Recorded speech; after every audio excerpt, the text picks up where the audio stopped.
Dim fairy tales, dim fairy, dim fairy tales, dim fairies. Look out, oh, say promise I will never know. Look out, oh, say when I ever felt just right now. Look out, oh, say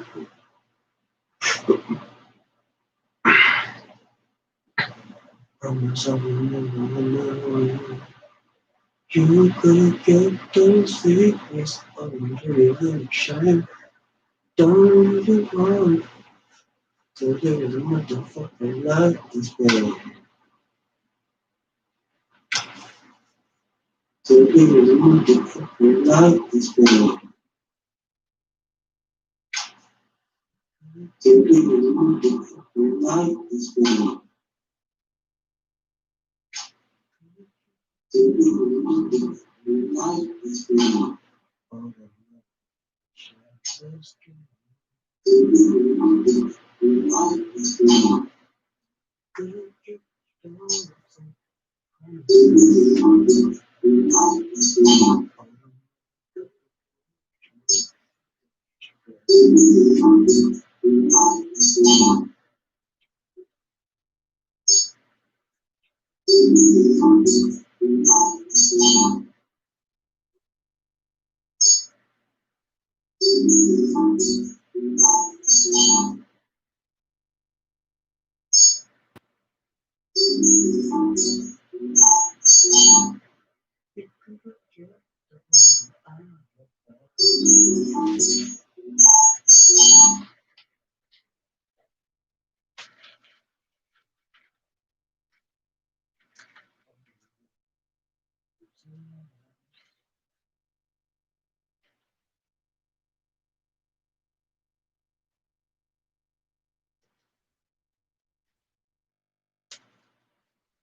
Everything you know about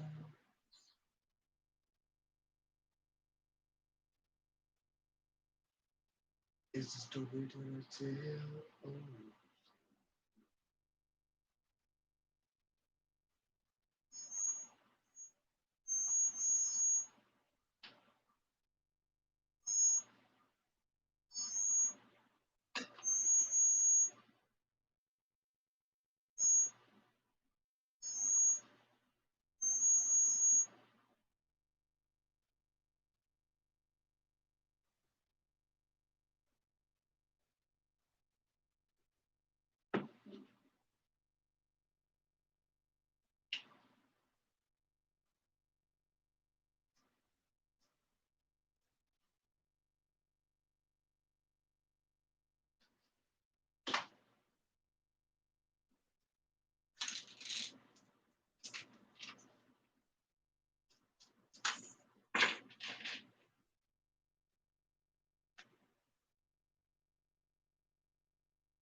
don't think we survive.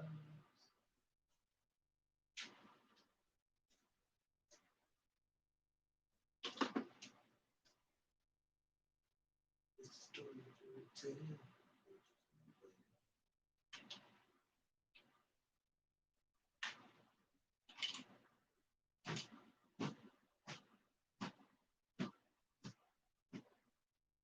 How can you tell if I never tried?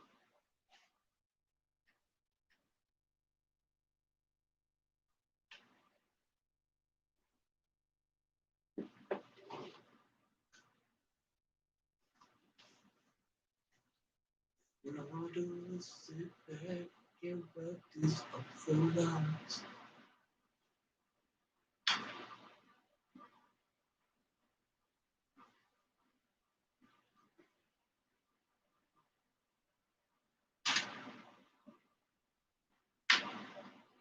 On the truth down there, they tell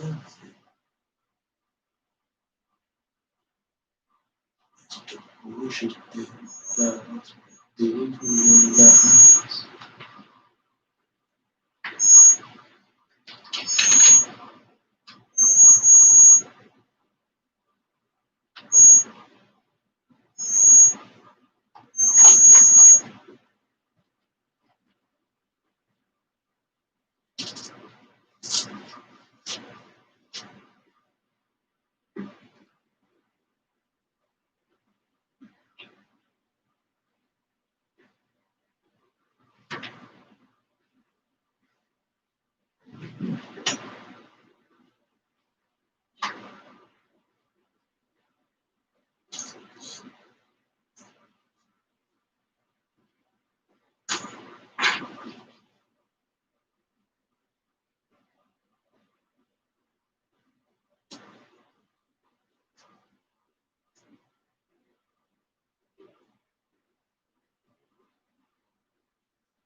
It's unfold out.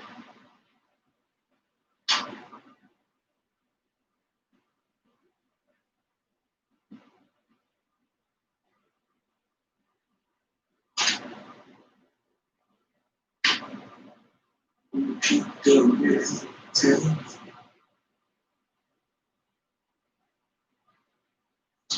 bullshit thing that they don't know that.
From Rolls-Royce to Cuban cigars, handmade scissors to Doc Martens, we search the earth and beyond to discover the stories behind some of the costliest products.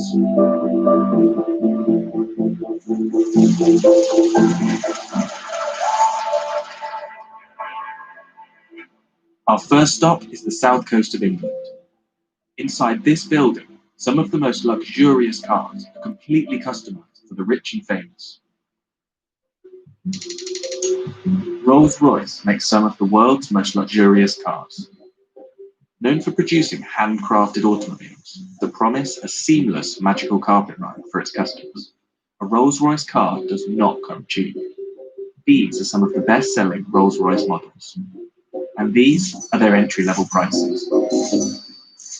But with virtually unlimited optional extras, upgrades, and customizations, the true cost of a bespoke Rolls-Royce has no limits. In fact, Rolls-Royce refuses to even discuss its base prices. There isn't really a specific base price which we would just discuss, because it really depends on each customer as an individual and the bespoke options which they like to design and develop with our bespoke team. So what are some of these bespoke extras? And is that what makes Rolls-Royce so expensive? One of the first obvious starting points probably is the colour. We have a palette of 44,000 plus colours. We replicate people's lipsticks, something from your house, something your own, something you've seen. Even we've done the dog of an owner, a red setter. So we exactly replicate them, whether it be by the DNA, the chemistry, or whatever. For us, it's unique. It'll be registered as your colour, and you can give it a name, and it's yours. And if someone else has seen it and wants to use that exact finish, we have to go to that person and ask their permission. When we go to the paint shop, you'll see it's called the Surface Finish Centre, because it's a bit of an insult to say we're painting the car. It's more than that. You're going to have at least some layers of coat. There's primers, there's base coats, there's colour, and unusually we put on 2 clear coats, lacquer. But you could have up to 23 layers of coating, which we've done before, equating to about 45 kilograms in weight, just of coat. In addition to the endless variations of colour, Rolls-Royce customers can infuse their paint with materials to create special effects. One particularly wealthy customer went one step further, requesting the addition of 1,000 diamonds. We wanted a bit more sparkle in the finish, so it gave us a bag of diamonds. We crushed them, they were infused into the paint. Remarkably, the detailed paintwork on Rolls-Royce cars is done by hand by just one person. My name is Mark Court, and I am the coach liner for Rolls-Royce Motor Cars. A coach liner means that I am able to put this pinstripe onto the side of the car. The uniqueness is the fact that I do it completely freehand, and I'm the only one within Rolls-Royce that can do this. That's like worldwide within the Rolls-Royce BMW group. The brushes I use is made of squirrel hair. We found that most brushes nowadays are man-made, which tends to leave brush marks within these lines. This is a natural hair. This natural hair tends to leave no marks at all. So we work to one standard, which is a higher standard. So we use one that leaves no brush marks at all. And if customers without a coach line decide to add one to their car, Mark is on hand to travel worldwide with his paintbrush. As normal, with Rolls-Royce never comes back to us. We go to it. So if it's in Dubai, so here, that's where I have to go. There are several unmistakable features of every Rolls-Royce exterior. The handmade Pantheon grille, the self-righting wheel centers that ensure the RR logo is never rotated, and the Spirit of Ecstasy ornament. In fact, in 2003, BMW paid $65 million to acquire the rights to the Rolls-Royce name, symbol, and the Spirit of Ecstasy. But it's inside the car where luxury and cost dramatically increases. To create a virtually silent ride, Rolls-Royce adds approximately 300 pounds of acoustic insulation around the cabin. Its tyre manufacturer, Continental, even developed special foam-filled tyres, which reduced the noise of the road by 9 decibels. The results were so profound that Rolls-Royce removed some soundproofing to avoid causing acoustic sensory deprivation. The dashboard of the Rolls-Royce Phantom can even become a bespoke art gallery. Customers have commissioned artists to produce all sorts of designs for this space, including this gold-plated, 3D printed stainless steel installation that replicates the customer's DNA profile. Another shining feature of Rolls-Royce is the Starlight headline, an intricate series of fiber optic roof lights that recreate the night sky. It takes up to 16 hours to build the Starlight headliners. We're starting by drilling it, and we perforate every single hole to thread fiber optic through every single hole. We've got up to 1,340 holes. We're doing this to achieve the stars, that are on the sky. So we're going to have the sky in the night covered with stars. As with all things Rolls-Royce, customers can create bespoke starlight designs, including randomly generated shooting stars. One customer even had their design matched to exactly replicate the constellation of stars from the night they were born. The embroidery on the upholstery is also tailor-made to the customer's design choice.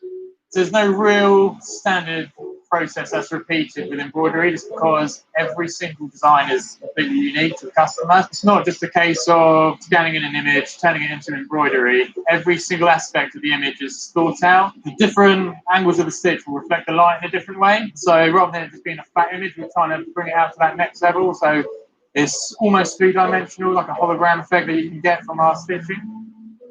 The most complex embroidery project Rolls-Royce has completed is this special Rose Phantom model, which consists of 1 million individual stitches.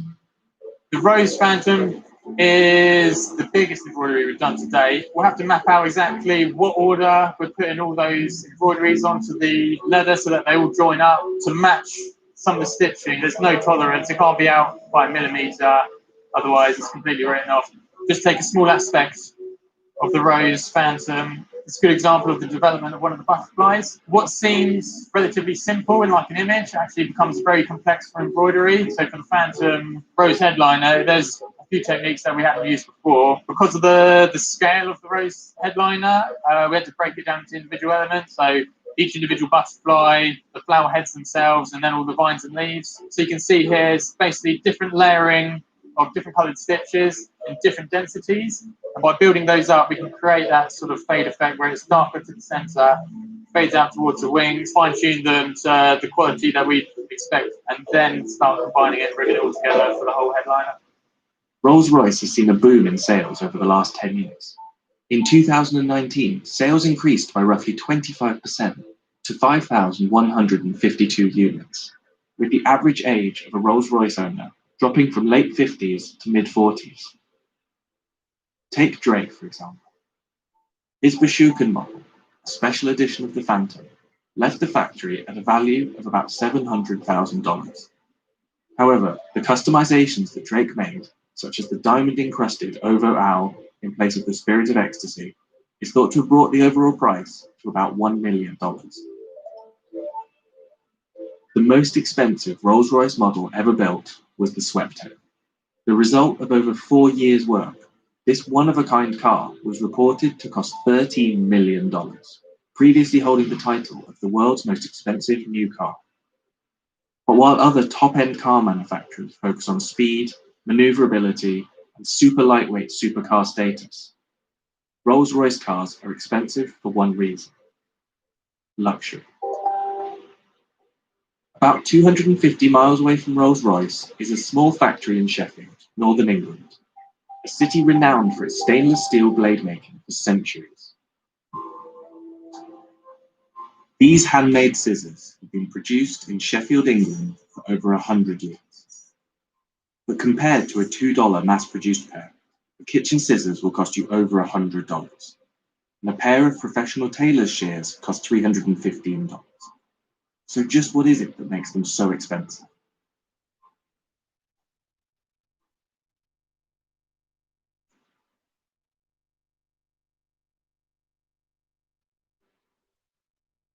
Cliff Denton is one of just 2 master putter-togethers left.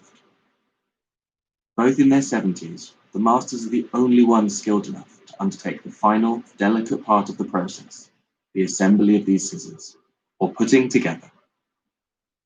When I was young, every street corner had a little shop with masters in and working. They've gone. You know, at one stage we were doing like 85, 90 different types of scissors. In the 1970s, there were 150 small-scale scissor workshops in Sheffield. Now, there are just 2. And keeping this craft alive relies on training the next generation of apprentices. You know, you've just got that like magic touch, how to hold them, how to stroke them, how to edge them. And this, to instill on young lads, is hard because it's not something you can write down and learn read. They've got to actually do it. Unlike cheaper mass-manufactured scissors, almost all of the work is done by hand. The starting outline of the scissor is hot-drop forged off-site. This is called a blank. And while it may already have the shape of a very rough pair of scissors, the process has only just begun. The blanks first need to be drilled, counterbored, and tapped. This puts a hole in the center of each half and adds a thread to that hole. Once that work is done, the blades have to be ground down. The blank has no blade on it whatsoever, so initial grinding has to be done on a 50-year-old Viotto machine, before further refinements are done by hand. So if you were to look at a cheap pair of scissors, you'd quickly notice that it's actually a stamped out piece of metal that had just been bolted together and a blade's edge put on them. So when we grind the inside of the blade, we'll say there are 3 angles to it. You've got to have a curve from the pinch of the scissor to the point, which means that when the blades are together, you should be able to see a gap through the middle. We'll also want to grind in a twist. Then finally, we want to hollow the blade as well. And what that'll give us is a scissor that will only ever touch at the cutting edge. Once the blade is on, the rough edges need to be sanded off, from the bow, the shanks, and the nail holes. After everything's sanded down, the scissors are sent off to be hardened, turning the soft, workable metal into a hard final product. Then they're put into the rumbler for a few hours to be acid treated before being dried. Rumbling takes off any grind marks on the surface of the metal and prepares them for polishing. We do different types of scissors. If it was our embroidery stalk, then we could work on maybe 500 embroidery stalks over 2 weeks to a month. However, if we were doing same size batch, 500 13-inch scissors, then we probably wouldn't even see that within a year. The blades are polished by hand to a mirror finish. Then comes the hardest part, putting together. Traditionally, you would undertake a 5-year apprenticeship before you could even sit at the putter's table. I never had a background like this before. I went straight into an office right out of university. And I was walking down this street and I saw a chalkboard that said scissor makers wanted. And I thought, I've always wanted to work with my hands, but I've had no training in working with my hands. My training began 8 months ago and it doesn't look like it's going to stop for at least another few years. And despite the intricacy, the most important tool isn't anything small and delicate, but a hammer. I want to go to get it up. The hammer is crucial to aligning the blades correctly. So, oh, that's better. The 2 scissor parts are screwed into place, and then a perfect curve is hammered onto each blade. This part of the process is the hardest to get right, and also the hardest skill to pass on.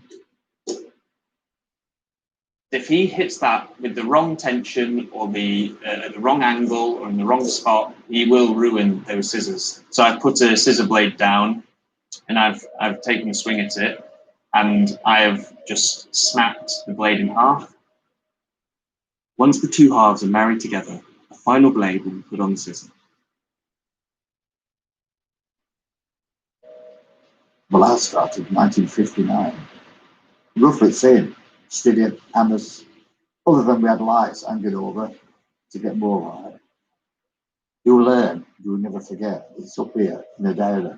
Somebody said, you say a scissor, and it just comes up on a projection in your head. Manicure, dissecting, thread clip, all different scissors. Sheffield has been home to England's blade-making industry since as far back as the 14th century. It's where stainless steel was originally invented, and it's a city that's famed for its cutlery production. Cliff started making scissors when he was just 15. When I pick a pair of scissors up, it tells me a story. I cannot really shut it. It's tight. It's like you can virtually just shove it away to your finger. I do the job. That's what you're after. Week after week, year after year, if need be. That's it.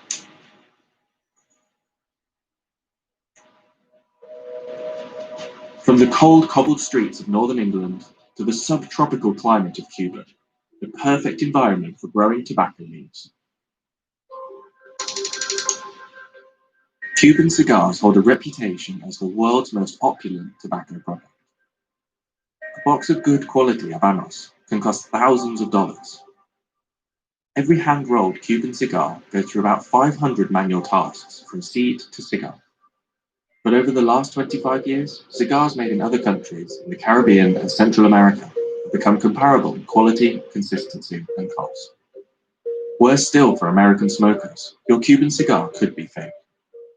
Some experts suggest that up to 95% of all Cuban cigars in the US are actually counterfeit. So why are Cuban cigars so desirable? And is that why they're so expensive? For more than 200 years, the culture of cigar making in Cuba hasn't changed. In a process that takes about a year, tobacco leaves are grown, harvested, and hung in drying houses called secaderos before a slow fermentation occurs, which enhances flavor, aroma, and burning characteristics. Each leaf is inspected for its type, appearance, and quality, and handed to a torcedor, a highly skilled cigar roller, greatly respected in Cuban society. Yo me llamo José Castelar Cairo, trabajo aquí en la criada. Soy tabaquero hace 61 años. Para hacer un tabaco aquí en Cuba se depende de 5 tipos de hojas. Una hoja que se llama ligero, que es que da la fortaleza en el tabaco. Otra hoja que se llama seco, que es el de la aroma. Otra hoja que se llama volado, que es el que se encarga de la combustión dentro del tabaco. Le sigue el capote, que envuelve el ligero, el seco y el volado. Y la última hoja es la capa, que es la que viste el tabaco, que le da la presencia del tabaco.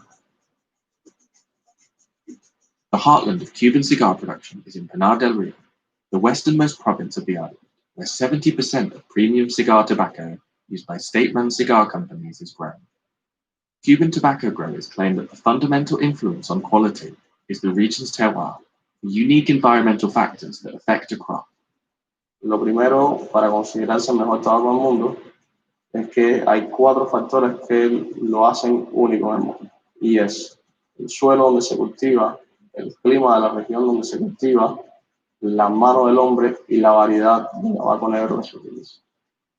Muchas veces han tratado de llevarse la cepa, han tratado de llevarse la semilla, han tratado de llevarse la mano del hombre, pero en todos los lugares donde han puesto con condiciones similares no se ha logrado de la misma manera. But some cigar connoisseurs now argue that cigars from countries like Nicaragua and Dominican Republic, which the industry calls New World cigars, have become both desirable and reliable in the market. The offering has become improved incredibly. The presentations are excellent, the blending is excellent, the construction is excellent. In very general terms, New World cigars are better quality than Havana cigars because they have better quality control procedures. Havana have been very much behind the curve on quality control. I would say on an average box of Cuban cigars, 25 cigars, it's not unusual to get 3 that are unacceptable in terms of quality, usually in terms of construction or blending. Whereas on an average box of 25 New World cigars, I would expect all 25 to be absolutely perfect. Despite the flaws in quality control, Mitchell, who's an expert in vintage Habanos, still prefers Cuban cigars. I would say I smoke 8 Havana cigars to 2 New World cigars, and I absolutely adore Havana cigars. However, I very much appreciate New World cigars as well. It's nice to mix it up because there really isn't better, there's only difference. So, you know, it's not a case of Cuban cigars are the best. They're the best for me, they're the best for a lot of people, but 40% of our customers, the best is New World for them. So it's just personal preference. In addition to quality, there are a few fundamental factors that determine the price of all cigars. Firstly, the size, measured in both length and diameter. Generally speaking, the larger the cigar, the more expensive it is. Secondly, the vitola, differently shaped cigars which take extra time and consideration when rolled. Thirdly, the age. The longer a cigar has aged, intensifying the depth of flavor and aroma, the more precious it becomes. But lastly, and most importantly, is the brand. Habanos is the corporation part owned by the Cuban government that controls the worldwide commercialization of all Habanos cigar brands. All Habanos cigars are made in Cuba, but not every Cuban cigar qualifies as a Habano. The state-owned company issues protected denomination of origin approval for a selection of brands whose cigars it claims are manufactured to the most stringent quality control standards. To protect against counterfeiting, Habanos only exports to selected companies in each country. The only nation it does not sell to is the United States, which hasn't allowed the import of Cuban cigars since the 1962 embargo, actioned by President John F. Kennedy, who just hours before signing the decree banning all Cuban products from the United States, ordered his press secretary to buy over 1,000 Cuban cigars. Not only did this ban increase the desire for authentic Cuban cigars for American smokers, but it also created a booming black market for smuggled and counterfeit cigars. There's just so many fakes around in the US. You can't buy Cuban cigars and get them shipped into America. It's illegal for the Americans. And therefore, I don't know where they're buying from, unscrupulous people. Maybe the fake situation has declined a little bit since Obama opened up that you could travel, purchase Cuban cigars and bring them in personally if you've been on holiday somewhere. You know, I think you could bring in up to $800, I think. And above that, you can bring in whatever you want and pay a very small amount of duty. So it may have improved slightly, but I would say probably 95% of the cigars that are supposed to be Cuban cigars that I've observed quite simply are very bad fakes. Despite being the only country that cannot legally import Cuban varieties, the US is still the top cigar consuming country by a considerable margin. The cigar industry has grown substantially worldwide in the last 20 years, and researchers previously predicted the market would reach $21 billion by 2025. The cigar traders have long questioned Cuba's supply capabilities, an issue made even more problematic amidst a global pandemic. Can Cuba continue to supply as much as we need to feed the demand of our customers, from agricultural problems to shipping issues recently due to coronavirus slowing down all the shipping lanes? Will that ultimately feed through to the market by prices increasing or discounts reducing? That remains to be seen, but I think that's the more likely scenario. As with any consumable, taste and enjoyment are subjective. Considering its depiction as a status symbol in society for over a century, it's reasonable to say that the allure of Cuban cigars is somewhat based on prestige. And although high prices are fetched for some Habanos, particularly where outlawed in the United States, in recent years, all variety of premium cigar have become uniformly priced. Nonetheless, despite an increasing appetite for cigars from other countries, some connoisseurs will insist that the most authentic smoke comes only from Cuban cigars. There are over 30 different types of Persian carpet.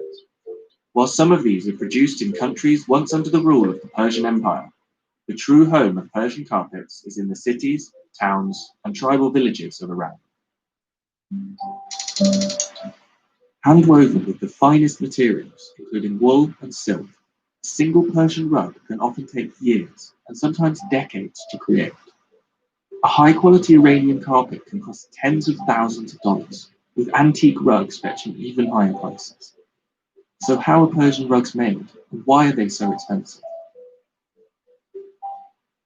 Although several countries are associated with the term Persian rug, authentic Persian carpets and the traditional methods of producing them originate in Iran, Every Persian rug is regarded as a piece of art which reflects the history and culture of Iran. There are many varieties of Persian carpet, each distinguished by their materials, patterns, and weaving techniques, from the floral designs of Isfahan, central Iran, to the intricate fine details of Qum carpets, and the strong, compact Bijar rugs from the western Kurdish village. Gabe rugs, made in the Fars province of southwestern Iran, are perhaps the most traditional carpets, characterized by their bold designs.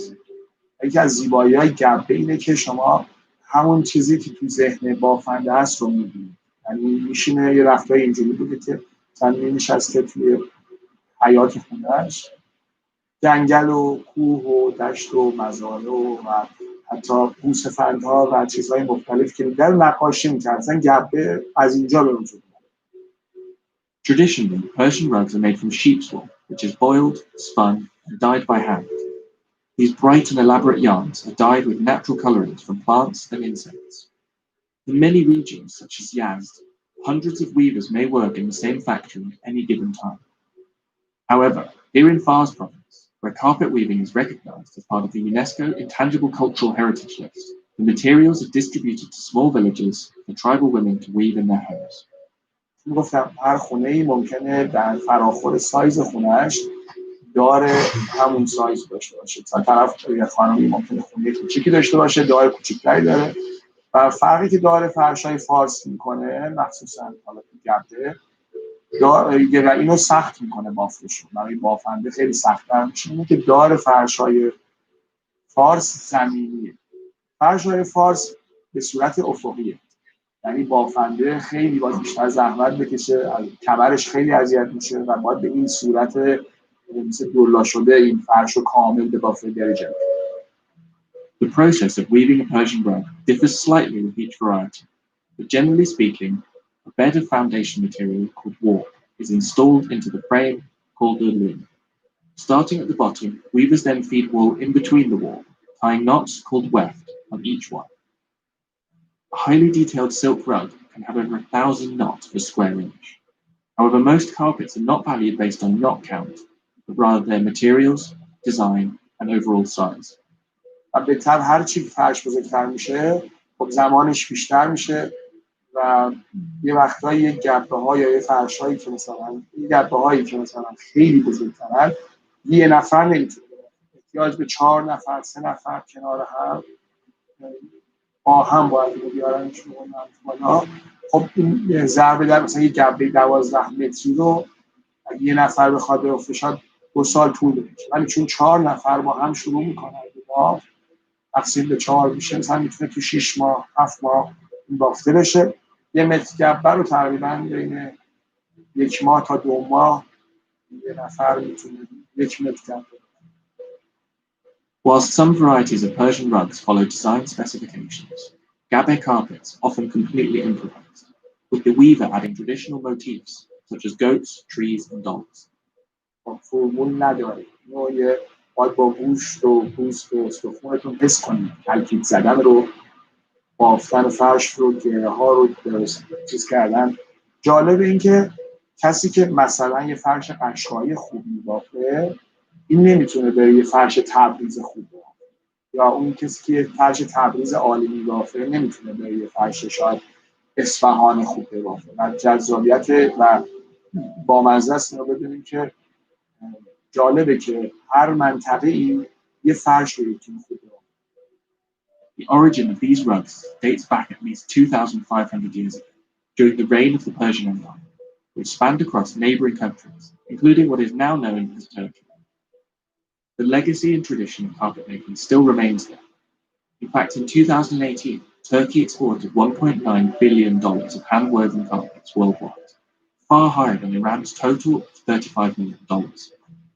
As such, Turkish carpets can sometimes be regarded as authentic Persian rugs. The most expensive Persian rug ever bought was a 17th century Persian vase-style carpet, which sold at auction in June 2013 in London for $33.8 million.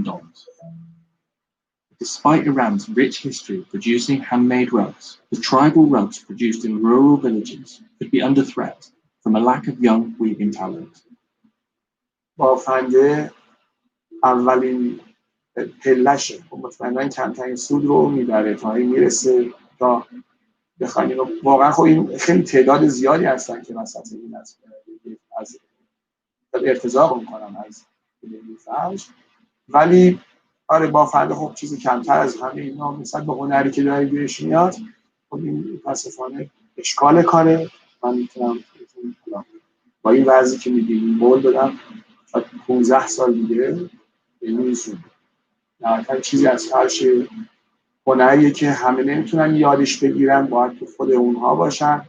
متاسفانه جوان‌ترهاشون، دخترها و کسایی که به خونه‌های عشایرها مثلا مادرش فرش بافت، وقتشون، حوصله‌شون، حسشون نمیذارن واسه فرش بافتن، چون مادرهاشون دیدن که چقدر بیمار شدن، مریض شدن، کمردرد، دست‌درد اینا.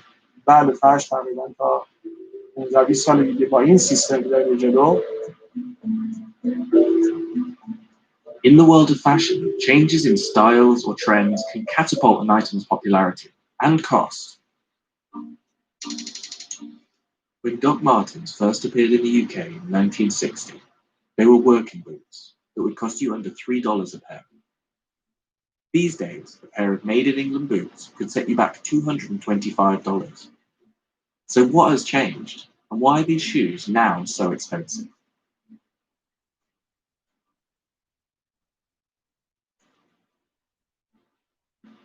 Doc Martens are a style icon that has endured for over 50 years. They've been worn by everyone, from Kanye West and Cardi B to the Dalai Lama and even Pope John Paul II, when the Vatican placed an order for the famous 8-eyelet boot in black, white, and navy leather. While a pair of Docs may not be the most expensive boot out there, their price and use has gone through a pretty radical transformation, and the company producing them has shifted dramatically too. From a family-owned local factory to an international fashion brand owned by a private equity firm, since 2014, the price of boots has risen by almost 25%. Sales have grown year on year, and profits were up 70% in 2018 to 19. So how did the company go from its humble beginnings to producing 7 million pairs of these shoes each year? Before they got their punk image, Doc Martens weren't quite so cool. The patented technology behind the boots, the air cushion sole, was invented in 1945 by Dr. Klaus Martens, a German army doctor who injured his ankle in a skiing accident and was looking for a comfortable alternative to hard leather sole boots. The market for this new shoe technology wasn't the punks or skinheads you might associate with the history of these shoes, but older women in need of comfortable and practical footwear. They were even advertised as perfect gardening shoes at one point. It was when this technology was brought over to the UK in 1960 that the iconic shoe you might recognise was first made. The air cushion sole was licensed to the Griggs Company in Northampton, and the 1460 boot was created.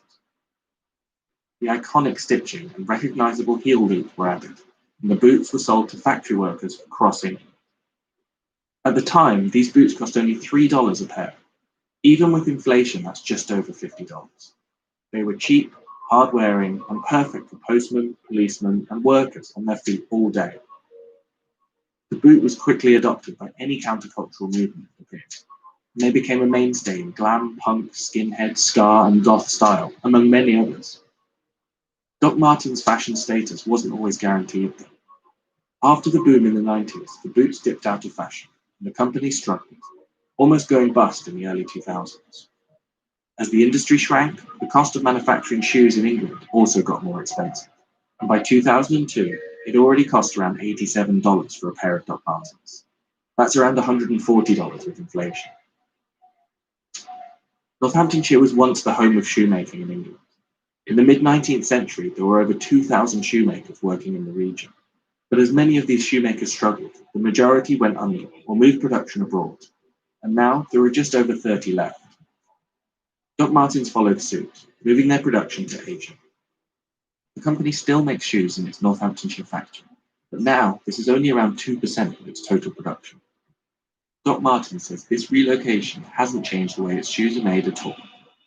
We wanted to see if there actually was a difference between the new Asian-made boots, the more expensive made-in-England variety, or a vintage pair from before the move. We spoke to someone who's torn down multiple pairs of these shoes to find out. I'm Weston Kay. I'm a professional leather worker, and I cut boots and shoes in half on YouTube. Now, I would say the production methods are really similar between the Asian-made boots and the made-in-England boots. A lot of the same features on the inside of how they stitch their boots are identical. The construction is really similar. They still heat sew the sole to the welt. I think a lot of the big differences between the vintage boots and the newer ones, it's stuff that you would only notice if you cut it in half almost, or if you wore them for long enough time. The vintage Doc Martens had a way better midsole that adds a lot of comfort. They had a wooden shank, and the leather was just a lot better. So they lasted longer, they're more comfortable, they have the support you need. The newer ones just have worse versions of the old ones materials. I wouldn't describe them as a super durable or long-lasting boot, but a lot of people are just buying these boots because of Doc Martens anyway, and they're going to be comfortable, they're going to last a decently long time, so most people are going to be happy. We contacted Doc Martens about these comments. The spokesperson told us, "We have not altered any materials or manufacturing processes that would jeopardize the quality of our products.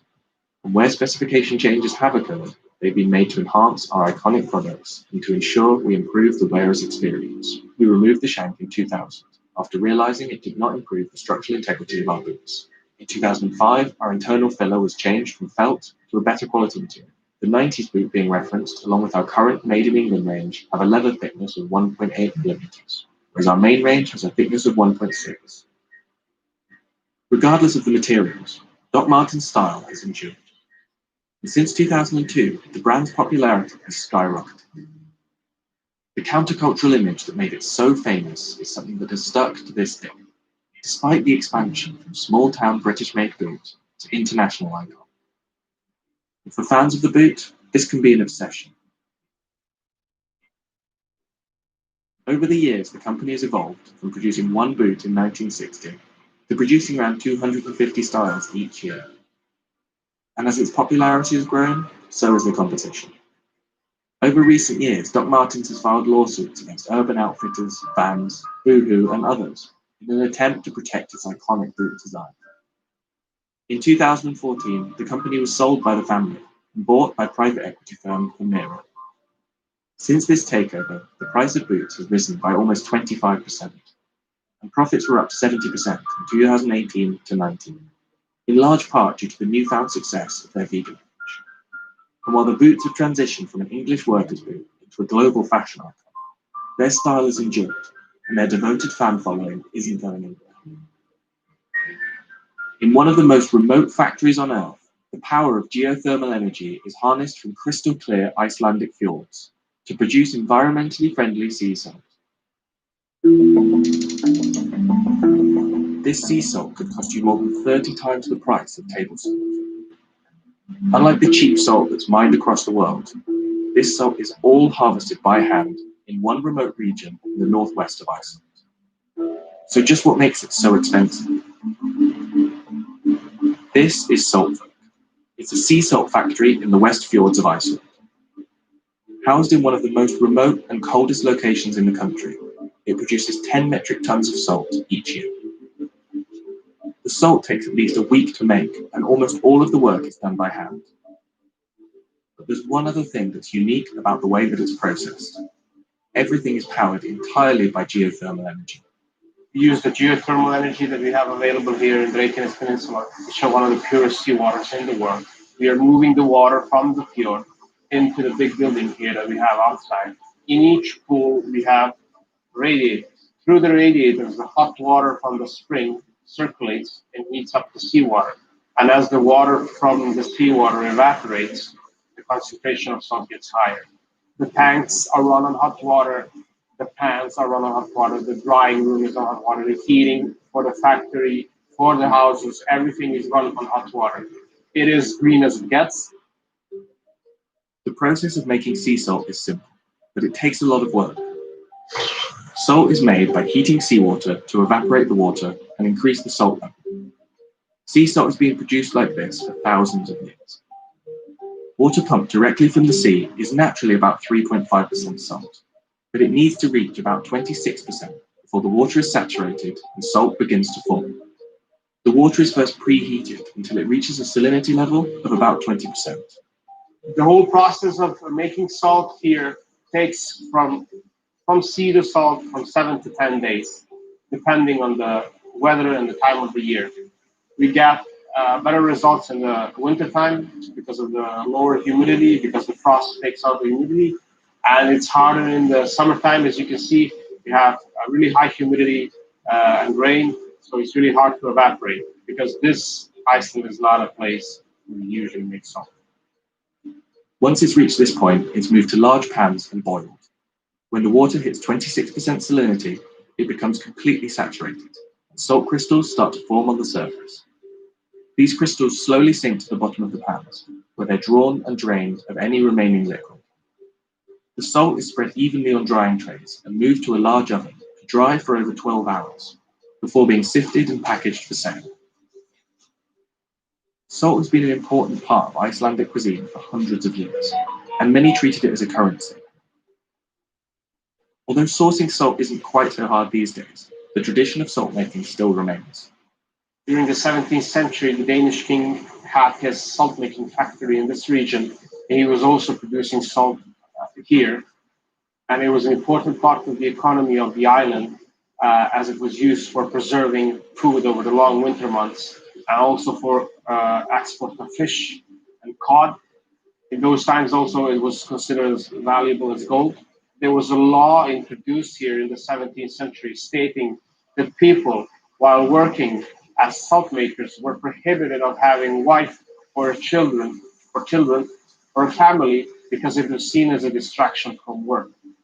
It just shows how important it was to them. The final result is a very minimally processed, flaky sea salt from clear Icelandic waters. Unlike processed rock salt, the sea minerals remain in the crystals, but these are only a tiny percentage of the final product. Producing any product in such a remote location has its difficulties, which contributes to the price. But with Saltberg featuring exclusively at some of the world's best restaurants, and their production process leaving a 0% carbon footprint, consumers will continue to pay top dollar for pure Icelandic sea salt. From the remote fjords of Iceland to the vast emptiness of space, a first for so expensive. For life to be supported in the harsh environment beyond Earth's protective bubble, billions of dollars have been spent on spacesuit technology.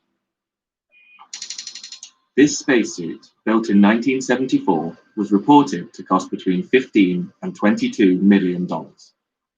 Today, that would be about $150 million. Having not delivered any new mission-ready extravehicular suits since then, NASA is running out of spacesuits. In fact, NASA are down to just 4 flight-ready EVA suits. Since 2009, NASA has invested more than $200 million in spacesuit development, recently unveiling the X-EMU prototype. But NASA still does not have a new fleet of spacesuits. So why has it taken so long for new spacesuits to be built? And what makes them so expensive? Spacesuits are so expensive because they are complex, human-shaped spacecraft. Think about them in terms of spacecraft, not as work clothes. A spacesuit has to protect an astronaut from the vacuum of space, from radiation coming from the sun and other bodies, and it has to protect against fast-traveling particles that are traveling up to 18,000 miles an hour that could penetrate the suit. They provide oxygen, communications, telemetry, and everything else that a human needs to survive, all rolled into one tiny human-formed spacecraft. But the spacesuits NASA currently uses are more than 40 years old. 18 suits were developed for the Space Shuttle program in 1974 and have vastly overworked their original 15-year life design. Suit number 1 was only used for certification, while Suit 2 was destroyed during ground testing. 2 suits were lost in the Challenger disaster in 1986, and another 2 in the Columbia disaster in 2003. The most recent spacesuit loss was Unit 17 during SpaceX 7's cargo mission mishap. The exact cost to replace this unit is unknown. The estimates range as high as $250 million. For the remaining 11 suits, the damage is mounting, with 7 in various stages of refurbishment and maintenance. That leaves only 4 flight-ready spacesuits aboard the International Space Station. In fact, NASA's first all-female spacewalk was postponed, because the space station had only one medium-sized suit. This milestone was finally achieved when NASA sent up a medium torso shell to fit the existing larger suit. NASA has invested about $250 million developing the X-EMU suit for its Artemis program, which plans to take humans back to the surface of the moon by 2024, with a view to eventually go to Mars. With that goal fast approaching and the number of existing spacesuits dwindling, NASA engineers face a new kind of space race. There is absolutely a sense of urgency, not only because of the number of suits itself is relatively small, but the individual components that we use to keep the suits healthy and moving forward is also dwindling. A great example of that is the carbon dioxide sensors. The design that the current suits fly is a heritage design, some of the components of which are no longer produced. Some of the vendors that made those components no longer even exist. And so today, the CO2 sensor is a great example of a component where a replacement design that will work for both the existing suit and the new suit basically be a drop-in replacement that's compatible with both suit designs. These people-shaped spacecraft are packed with complex components, but the most expensive parts are subject to debate. The most expensive component of the spacesuit are the gloves. The gloves are the most complex because the astronauts need them for manual dexterity to do meaningful work in space. You see the interior, you see a system of pulleys and strings that hold it together. And then on the outside of the glove, you see the system of heat radiators that allow the astronaut to keep their hands warm. The gloves are an amazing and intricate component, but at the end of the day, the pressure garment, including the gloves, is actually less expensive than the life support system. The backpack that is worn on the back of the suit is a highly compressed set of technologies that do everything from maintain temperature to remove carbon dioxide and continue to provide pressure inside the suit itself. And I think in the end, several of those components are each more expensive than most of the other garment components like the gloves. But even these expertly engineered suits can go wrong. In 2013, European Space Agency astronaut Luca Parmitano reported that his helmet started filling with water. That stuff on your forehead is not sweat? No, it's not. Oh, I see. Patch coming open. Copy all, Chris. If you could have some towels ready, that would be great. In total, almost 1.5 liters of water leaked into his helmet, threatening to drown Parmitano mid-spacewalk. But considering that NASA's Apollo-era spacesuits allowed 12 humans to walk on the moon 50 years ago, and considering the Space Shuttle-era suits have been used on over 200 spacewalks, is such a large investment in new spacesuits needed? Well, that depends on what you're going to ask the astronauts to do. Walking on Mars is different from walking on the moon. It's a different environment. It has different hazards. So when you're picking these assignments for astronauts, you have to take into account, do you want the astronaut to be able to walk, bend over, pick up things? Or will he or she be carrying something? So you have all those considerations that have to fold into that design. We believe it is a necessity. Some of the components and some of the design concepts are no longer consistent with our values and expectations in terms of the quantity and distribution of crew members that we fit. I believe that, yes, the investment is appropriate and worthwhile. All those dollars get spent here on the ground, and they're returned to us in ways that ultimately yield benefits for all of humanity and for the taxpayers here in this country. We are also lowering the barriers to entry from a commercial perspective, getting more companies involved, getting more companies competing and innovating to try to continue to reduce that price. In an effort to develop technology at lower costs, NASA often sets design challenges for innovation, sometimes partnering with the designers and companies who impress the most. In the 2009 Astronaut Glove Challenge, Ted Southern bagged the second-place prize of $100,000. He and his partner, Nikolai Moiseev, a leading Russian spacesuit engineer, used their winnings to form Final Frontier Design. We as a business were formed about 10 years ago and have worked with NASA on components of EVA suits for that whole time. NASA's our biggest customer, and we've delivered prototype components for the suit, including the glove, elbow, shoulder assemblies, parts and pieces. But just over the last 2 years, we've focused on bringing the whole system together. And Final Frontier plans to build its own EVA suit much, much cheaper than NASA's. We intend to deliver flight level suits with similar requirements as NASA's. Our suits are made with the same material as the suits that NASA used down to the mill. Traditionally, spacesuits are very expensive. I expect our suit development will be in the multi-million-dollar range, but I hope that our suit EVA system will be around $2 million, piece or less. Even though NASA has not officially released the unit price of the new XEMU suit, it's safe to say their costs will be much higher. If we were to take the design of the suit we have today, if we were to reproduce copies of that suit, we believe that would cost us in the range of 15 to 25 million per unit. But we do believe that the design that we're developing today with the XEMU should not only stay within that range, we actually believe that competition and the innovation that we've fostered will actually drive that cost lower per unit. How does NASA's spacesuit costs compare with other countries? Russia's equivalent of the EMU suit is called the Orlan. Like NASA, it also has 4 suits aboard the space station, but it also has reserves, both at the Cosmonaut Training Center in Star City, Russia, and at Johnson Space Center in Houston, Texas. According to Nikolay Moiseev, who is one of the few engineers to work on both America's EMU and Russia's Orlan, unlike NASA, Roscosmos has continually developed new generations of spacesuits. Moiseev personally participated in the development of 5 generations of Russian spacesuits, and estimates that 24 units were made between 1997 and 2002, with a further 24 units made between 2002 and 2019. Roscosmos is also developing a new EVA suit for Russia's first proposed moon landing in 2030. With Russian technology in a cycle of constant development and American EMU fleets continuing to age, more commercial opportunities could become available for private companies like Final Frontier to develop spacesuit technologies at lower prices.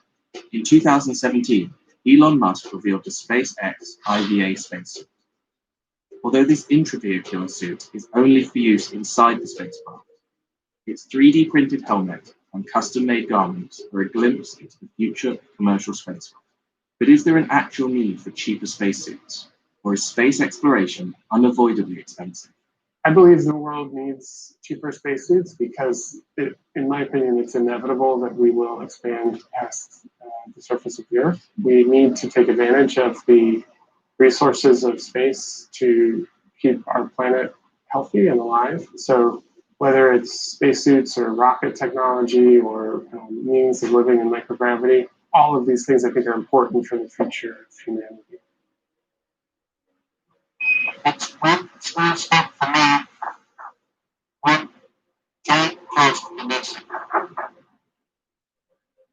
From the fragility of life in space to the delicate process of picking the world's most expensive spice. Even in the expensive world of spices, saffron stands out. And real saffron can cost you over $10,000 per kilogram. Sought after for thousands of years as a spice, a dye, and a medicine, you need over 150 flowers to make just 1 gram of saffron. And the stuff you have at home in the cupboard could well be fake. So just what makes this spice so expensive?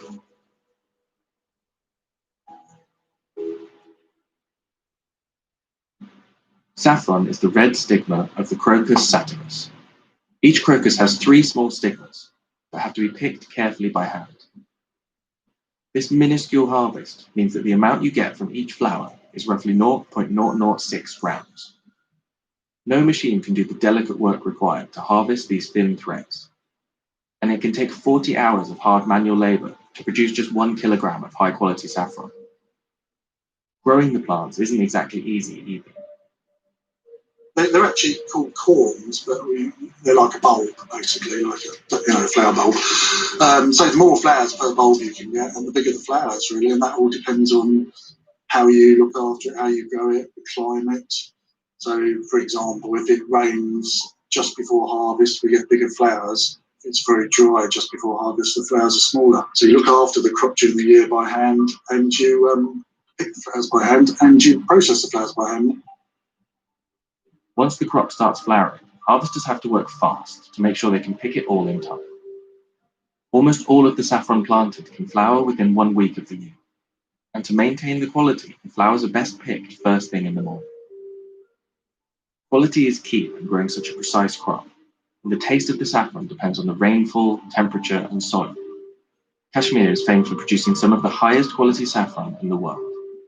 तो ये जो पूरे कश्मीर वादी में जो है ये red soil जो है ज्यादातर यही पाई जाती है और ये जो है ये सैफरान की रेड सॉइल जो है ये एक कुदरती तौर से एक फर्टिलाइज्ड लैंड होती है जैसे कि अभी हम जा रहे हैं किसी और इलाके में वहाँ की जो लैंड उस पर काफी ज्यादा मेहनत करनी पड़ती है उसमें जो है कंपोजिशन या कुछ ऐसे डालने पड़ते हैं लेकिन ये जो रेड सॉइल है इसमें ये एक अंदरूनी मजबूत होती है क्योंकि अल्लाह ताला ने कुदरत की तरफ से और ये जो है ये काफी फेमस है in all over the world.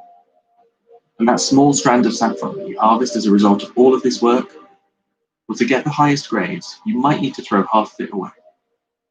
The most expensive, highest grade saffron is generally made up of just the very tips of the stigma. In Iran, where over 90% of the world's saffron is produced, there are 4 grades. The lowest grade is the bunch. That's the entire strand that's pulled from the flower, from the dark red tips to the yellow base. In higher grades, the yellow strand is removed, leaving only a long strand of pure red. That means a kilo of saffron could be made up of 450,000 strands. To get that many strands, you need 150,000 flowers. And those flowers take up a lot of growing space. Cumin, for example, can yield 600 kilos per acre. Nutmeg gets you around 350 kilograms in the same space. Use that land for saffron instead. You get a 1.8 kilogram harvest.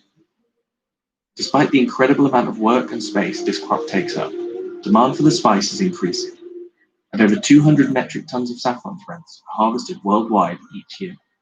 That's the result of about 30 billion flowers. Demand for the threads is so high that many adulterate or produce fake saffron. Threads that look real at first glance could actually be made of corn silks, coconut fibers, or even horsehair. Synthetic colorings are also used to dye the lower grade stigmas and sell them as high grade saffron.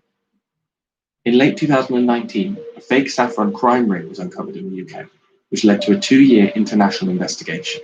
And back in 2010, Spain exported 190,000 kilos of saffron, worth $50 million, but the country's total production amounted to only 1,500 kilos.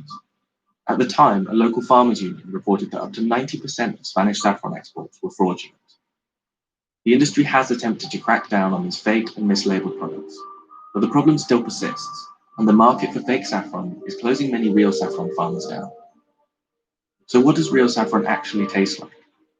I've been asked that one by a lot of people over the years. It's so difficult to describe, which is, I think, part of its fascination for people and why it ended up, as an expensive product, because it just adds something. It's a bittersweet flavour, it's an earthy flavour. Trying to replicate it's very difficult. And people have tried to do that, I know. While saffron is just as popular as ever, it's been sought after throughout history.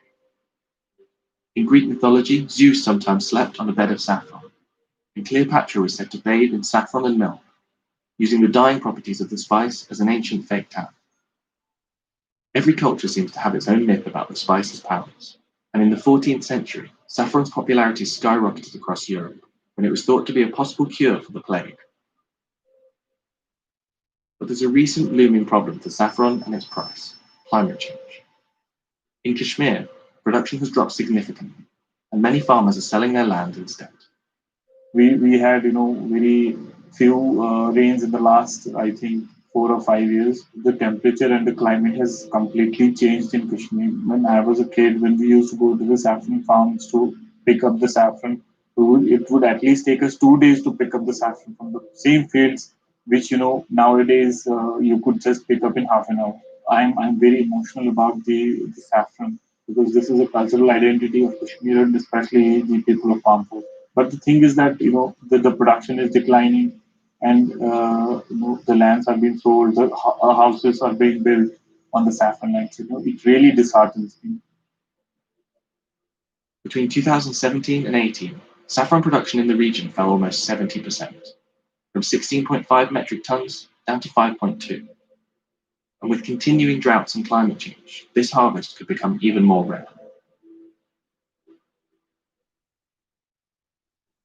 In the traditional Moroccan villages of northwestern Africa, an artisanal oil once sold by the roadside became an overnight sensation.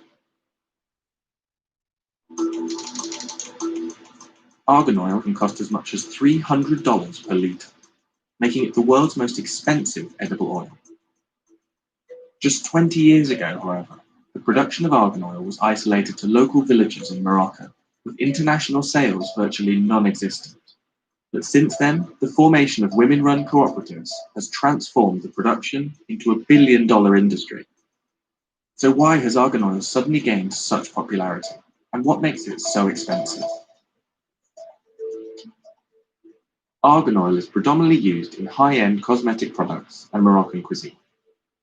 The oil comes from the seed of the argan tree, native only to the narrow strip of semi-desert between Morocco's Atlantic coast and the Atlas Mountains. The Amazigh people of North Africa have been using the argan seeds for centuries, and the methods for creating this costly oil haven't changed in years. الحالة الأولى ديال الإنتاج، منين يعني دابا حنا كنجمعوا أكياش، كنجمعوا هاد الحب ديال الأركان، كنجمعوه ملي تيكون النضج ديالو، يعني في الأول كيكون على هاد اللون هذا كيكون خضر، ما يمكنش لينا أننا نجيو مثلا نضربوه بالعصا ولا نجنيوه في الشجرة، كنخليوه حتى كيطيح في الأرض وكيرجع في واحد اللون اللي هو بني.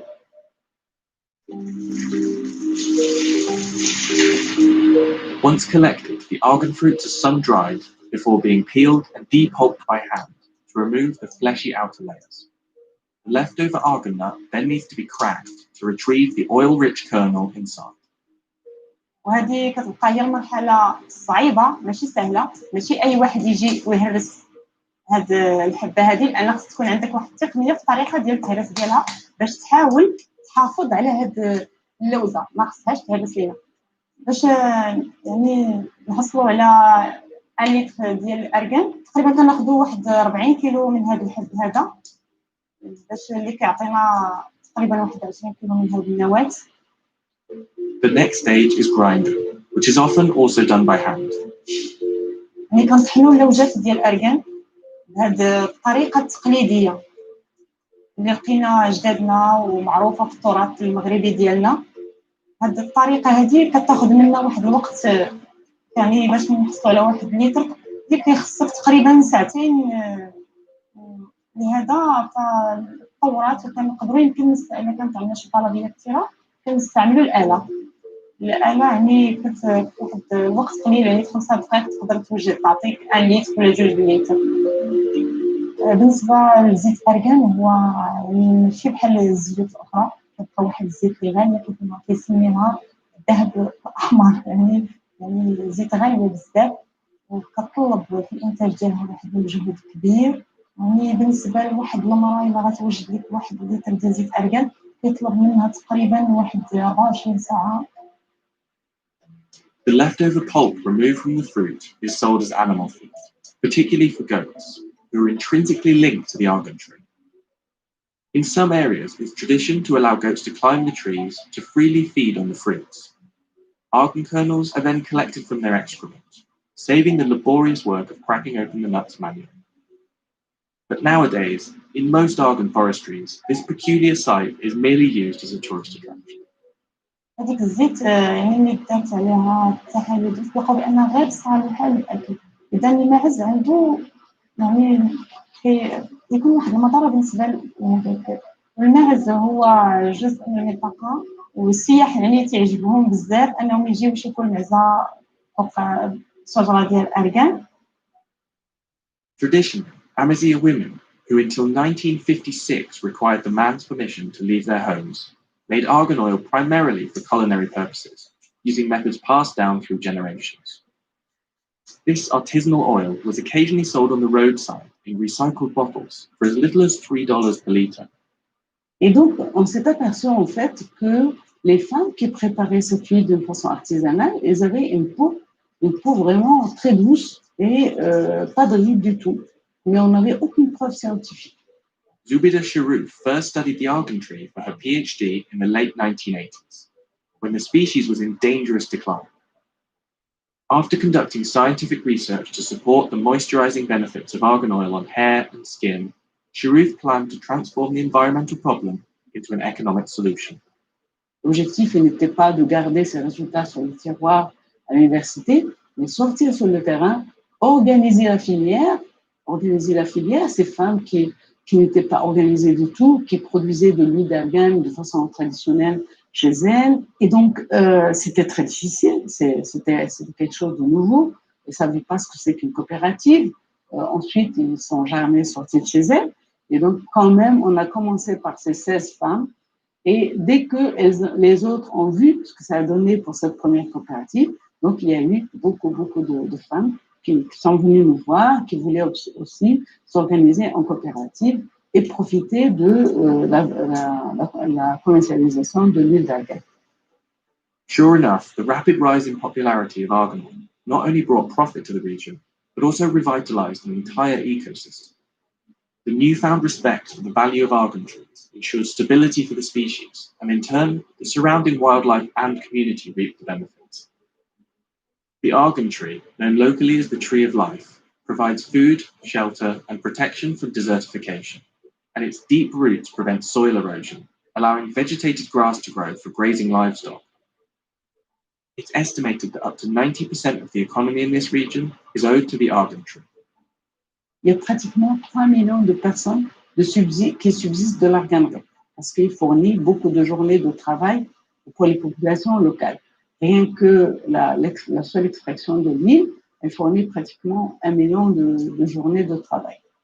Mais le rôle le plus important, c'est le rôle environnemental. L'arganier est vraiment le dernier rideau vert au niveau du désert. In just one generation, the international market for argan oil has risen from just 200 litres to 4,000 metric tonnes in 2019. By 2025, the state's ambition is to sell over 10,000 metric tonnes.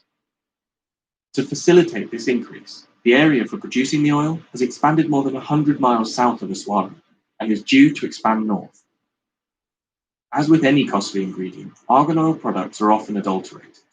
Both cosmetic and culinary argan oil is often labelled as pure, despite the undisclosed percentage of Argania kernel oil being mixed with a host of chemical compounds.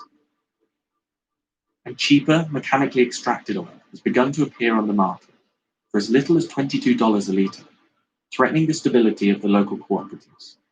However, some cosmetic giants such as L'Oreal have committed to fair trade programs to help ensure the stability of their argan oil and the preservation of the forest biodiversity. With the help of the cooperatives, the traditional skills held by the Amazigh women have created a booming industry. But even though this income has granted some financial independence in a male-dominated society, the women normally make less than $220 a month, below Morocco's recommended national minimum wage.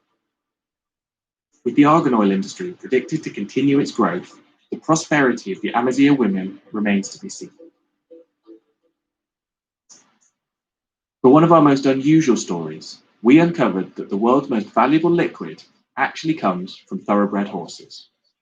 Okay. Depending on the stallion, horse semen is one of the most expensive liquids on the planet. Thinking about it, yeah. Starting to draw. Yeah, okay, to wash that. Good boy. Okay.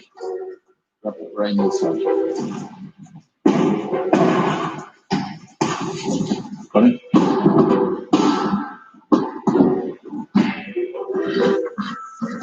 Sorry, yeah.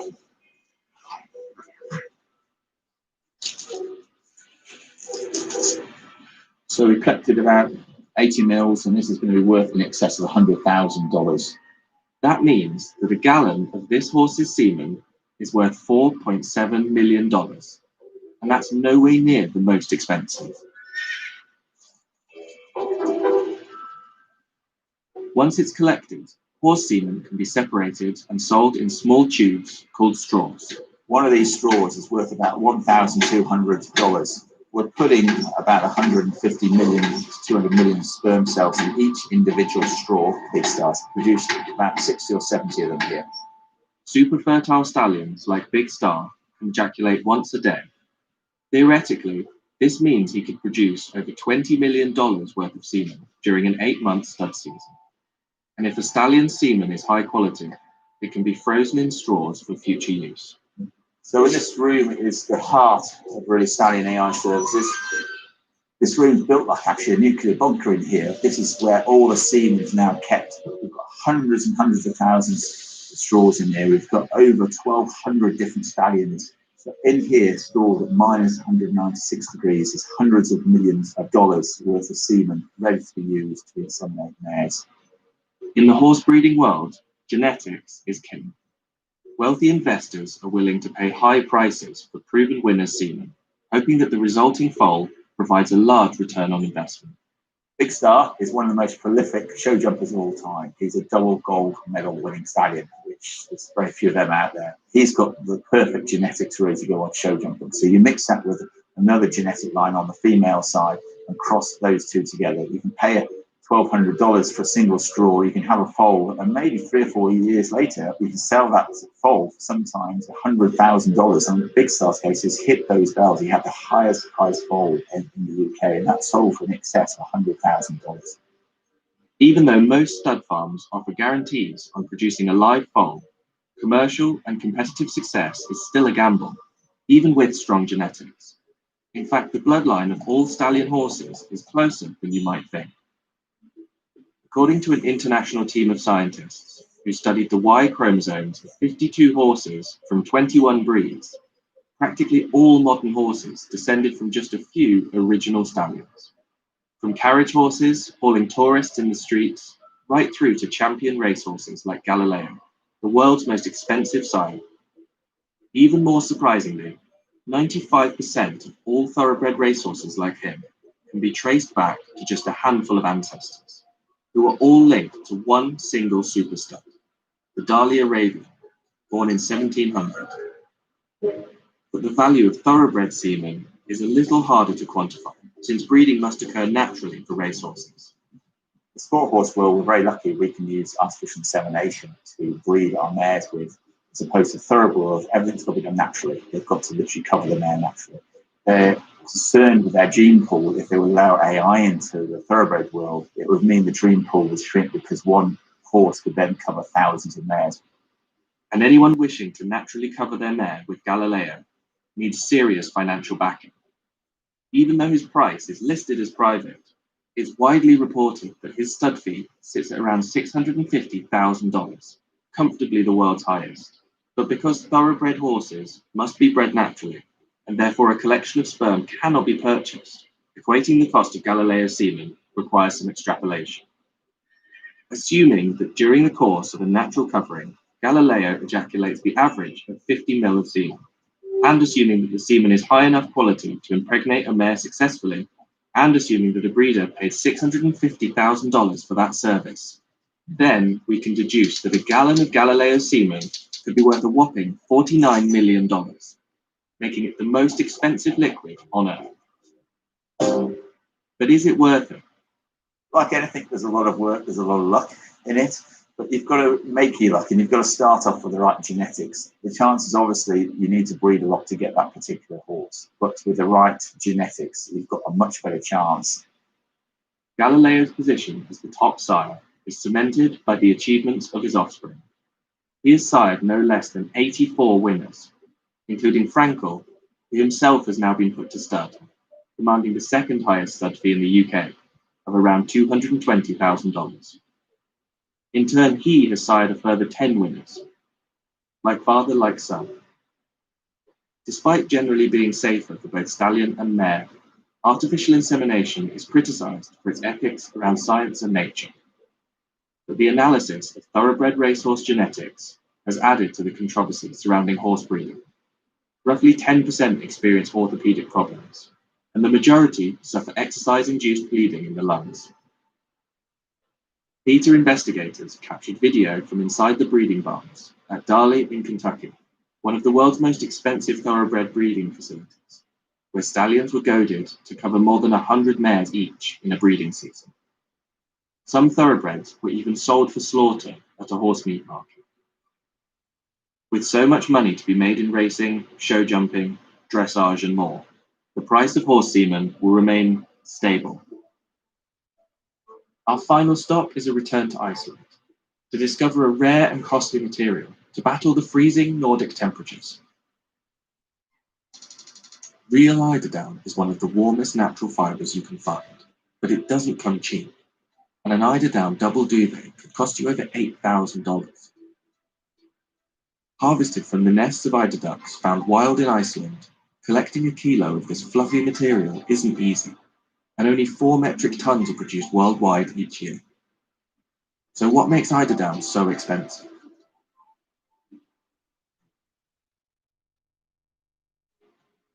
Eiderdown is the soft underfeathers of the common eider, used to protect it from Arctic conditions and freezing cold seas. During the breeding season, this down naturally sheds, and the female ducks use it to build their nest. This is where the eiderdown collectors come in. Eiderdown farmers across Iceland will harvest this down either by taking small amounts from each nest or waiting for the birds to disappear completely before collecting. The eiderdown is a natural product, and when the eider leaves the nest, she leaves it down there. So if we would not take it down, it would just blow away and be useless. While this product is natural and ethically harvested, it's not particularly practical to source. Farmers have to find and collect every nest by hand, and each one contains just 15 grams of down.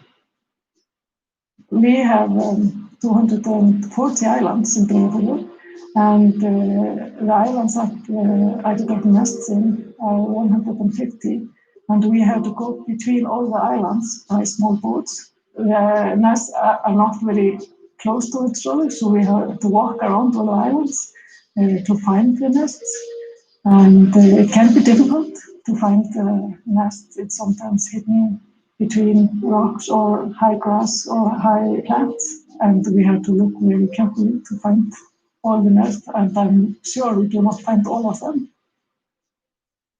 But once the down is harvested, the work has only just begun.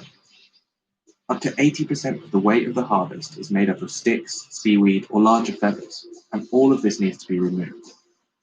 The eiderdown is first moved to an oven and baked at 120 degrees Celsius for at least 8 hours, drying out any of the unwanted debris and making it easier to sort. Then it goes through multiple specially made machines, each one sorting more and more pieces from the down. A larger spinning machine separates the outer feathers, but the only way to make sure every single one of these feathers is removed is by hand. After cleaning the eiderdown in the machines, we have to clean the eiderdown by hand, and it takes about 4 or 5 hours for an experienced person to pick 1 kilo. Once every feather has been laboriously removed by hand, the down is ready to be washed, pressed, and dried one final time. For the few that can afford it, the final eiderdown is worth the work. Compared to other goose or duck down, eiderdown is denser, stronger, and more insulating. Small barbs in the individual eiderdown plumes trap the air and make it more wind resistant too. The majority of the eiderdown that King Eider produces is sold as is for companies to use in their products, but it also sells its own pillows and duvets. Eider ducks are strictly protected in Iceland. It's illegal to hunt them or to sell their eggs, and the final down is closely monitored too. In 1970, there were laws in Iceland that we must certify all eiderdown that is sold, and also when we are making some products like duvets or pillows or some garments, we must book a time with the inspector, and we must check the quality and the weight before we fill the product. This rigorous system means that every single eiderdown product in Iceland has been checked by an inspector. Other countries have their own certification systems, but Iceland produces about 80% of the world's eiderdown. Unlike industrially farmed down, which is often a byproduct of the meat industry, and one that can often involve battery farming and live plucking of geese, all of the eider ducks are kept wild. And while the process itself is labour-intensive, a large part of the job of farmers is keeping the ducks safe. The first step is protecting the area for the eider ducks and trying to attract the eider ducks to the areas. There are predators like fox and lynx, and also gulls and ravens. And farmers try to keep the predators away. Some of the farmers and some farmers use some bright colors or maybe noises to keep the predators away. So it's a lot of work to watch the area. Get all of this right then, and the end result is one of the warmest natural fibers on the planet.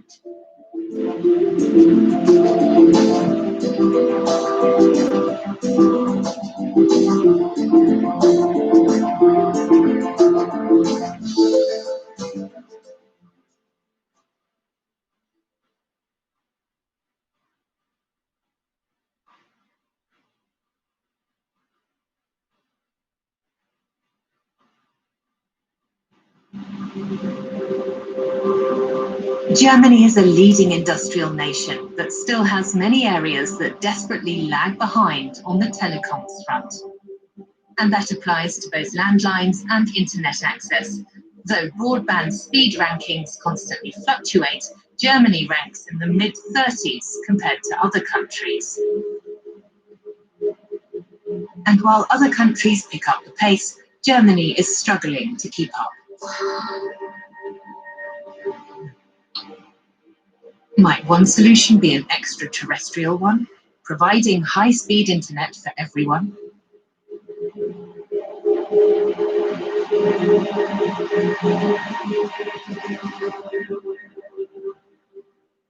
The Earth's orbit will soon be home to new constellations of satellites in the thousands.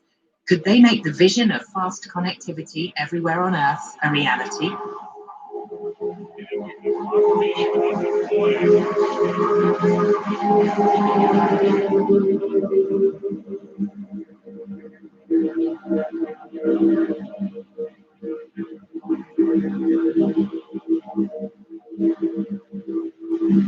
Which regions in Germany have the worst internet connection, and how is performance measured?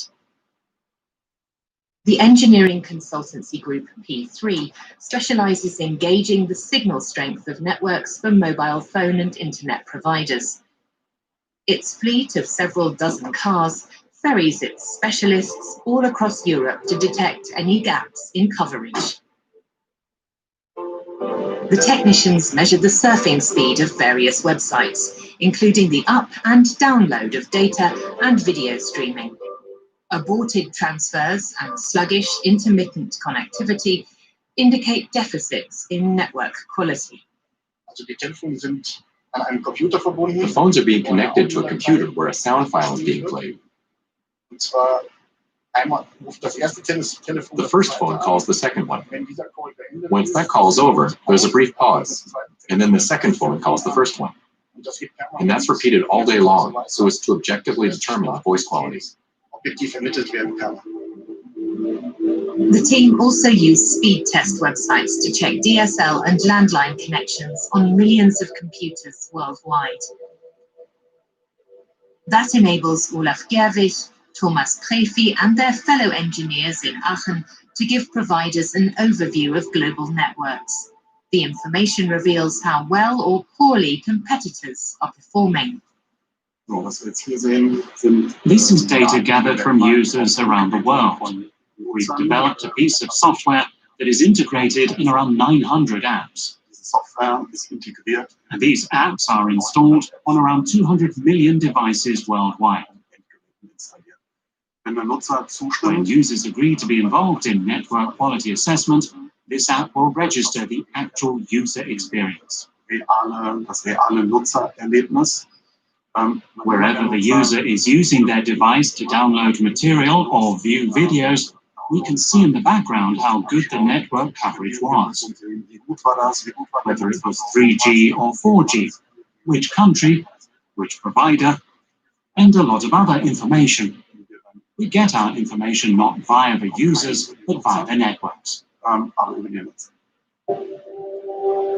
The biggest bottlenecks in coverage within Germany are in the east of the country, but some of the worst internet connection is down in the southwest, in the area around the town of Bad Säckingen.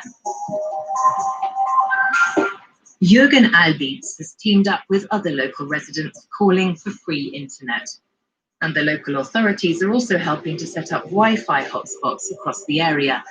The only alternative is to use mobile phone providers across the border in Switzerland, albeit at a price.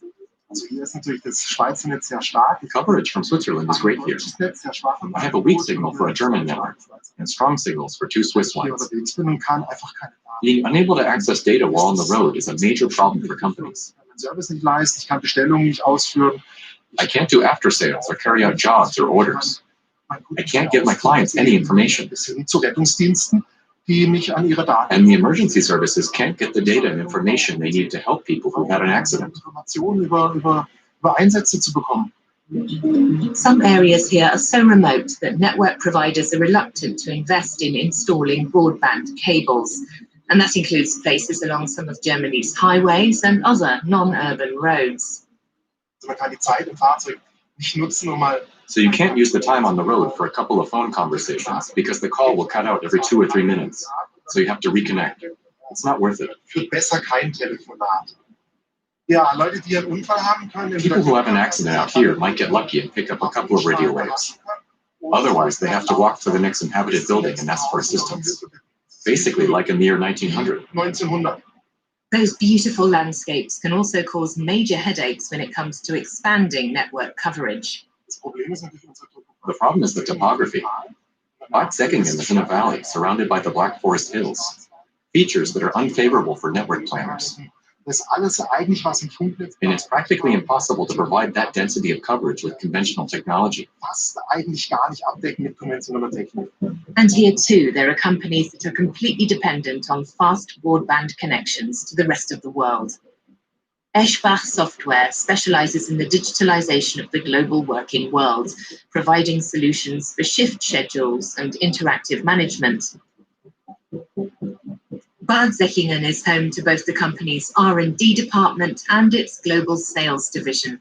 The company would have had to close its premises in the town had it not been for some smart solutions devised by its own developers.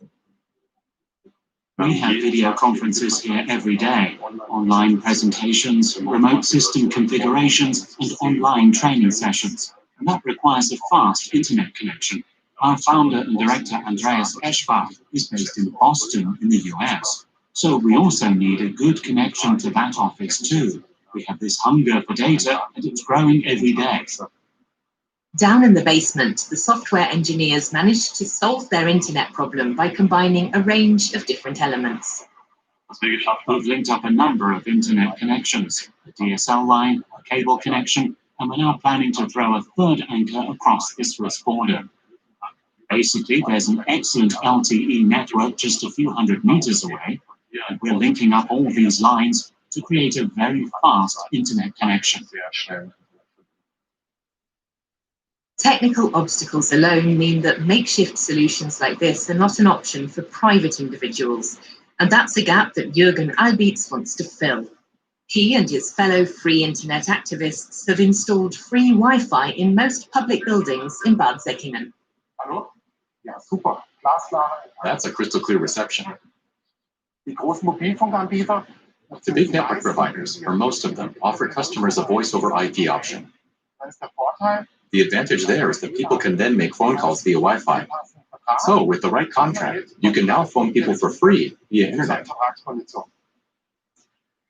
Bad Säckingen already has dozens of free internet terminals, enabling local people to surf and make phone calls. Jürgen Albitz has set his sights even higher, however, on Fiber in the Sky, a fast internet connection via satellite. Fiber in the Sky ist auch immer eine Möglichkeit. Ich erspare. Fiber in the Sky is definitely an option. It avoids the need to dig up roads everywhere, which is what prevents network expansion. Providing the right bandwidth here via fiber optic cables means laying 3, 4, or 5 kilometers of cables. That's extremely expensive in a hilly area with hard ground. Fiber in the Sky comes from above. Everyone has their own direct receiver and high-speed internet. Kourou in French Guiana is the launch pad for Airbus and Arianespace satellites. They orbit the Earth at an altitude of 36,000 kilometers and always above the same point. They serve primarily to transfer TV and radio broadcasts. The geostationary communications satellites are assembled in Toulouse, France. They weigh up to 6 tons and have an operating life of 25 years. Each satellite is highly complex and custom built and can cost up to 250 million euros. And that's why current satellite-based internet connections are so expensive. Demand for this option, however, is continually on the rise.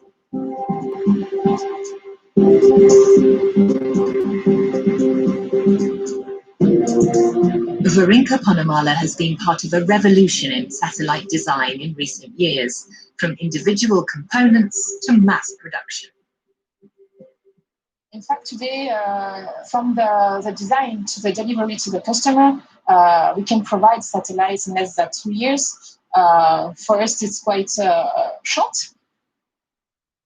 An innovation in power technology systems heralded a new era in satellite construction. For satellites, Airbus developed electric propulsion. So it's for us a big gain in terms of mass at launch. And it allows us to have more equipment on board and to have an interesting cost at launch as well. Geostationary satellites orbit the Earth at a distance of 36,000 kilometers. Even at light speed, a signal down below needs 500 milliseconds to reach a satellite. That's half a second.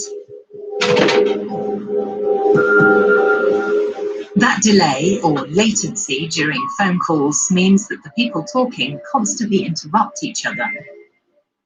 In order to ensure a smooth online gaming experience, that time has to be under 100 milliseconds, while a delay of just 20 milliseconds will cause orchestra musicians to fall out of sync with each other. With effective internet reception not possible with current geostationary orbits, the satellites need to be brought closer to what is called low Earth orbit. Companies planning to install satellite constellations include OneWeb, Google's SpaceX, and Amazon's Blue Origin. The closer a satellite is to Earth, the smaller the terrestrial surface it can reach, which is why it would take hundreds, if not thousands, of smaller satellites to cover the entire planet. And that's a problem alone in terms of sheer production capacity. The consortium led by OneWeb also includes Virgin Galactic, Airbus Defence and Space, and tech giant SoftBank. Together, they've pooled close to $3.5 billion to make the dream of global internet access a reality. Airbus has provided its specific expertise to enable the mass production of satellites. That was a big challenge. In fact, as you know, we are really experimented in let's say, so big satellite production. But for mass production, it was a challenge to provide a satellite in a few days compared to here, where we have like here in Toulouse, integration takes around 9 months, and 3 days was really crazy for the market. And so today we developed a lot on OneWeb satellite facilities. Capacity is currently at 1 satellite per day. OneWeb plans to launch its global service in 2021 with 650 satellites, orbiting at an altitude of 1,200 kilometers. The next step involves the constellation being expanded to more than 2,000 units, which has in turn required the development of completely new production methods. Roch Desrousseaux is a test engineer. He oversees a production setup that manages with a minimum of human input. The newly designed propulsion systems are also built here in scaled-down versions. The fuel tanks filled with xenon gas are provided by an unexpected source. Here is how the spacecraft is going to move from one point of space to the other. For instance, the rocket is going to put the spacecraft at a certain altitude, but then the satellites need to reach a much higher altitude. And the way it's going to do that is by using a thruster. So it's an electrical thruster. This tank normally is used for firefighters. It's designed by a company that didn't really know how to do space, and it's much cheaper than more traditional tanks.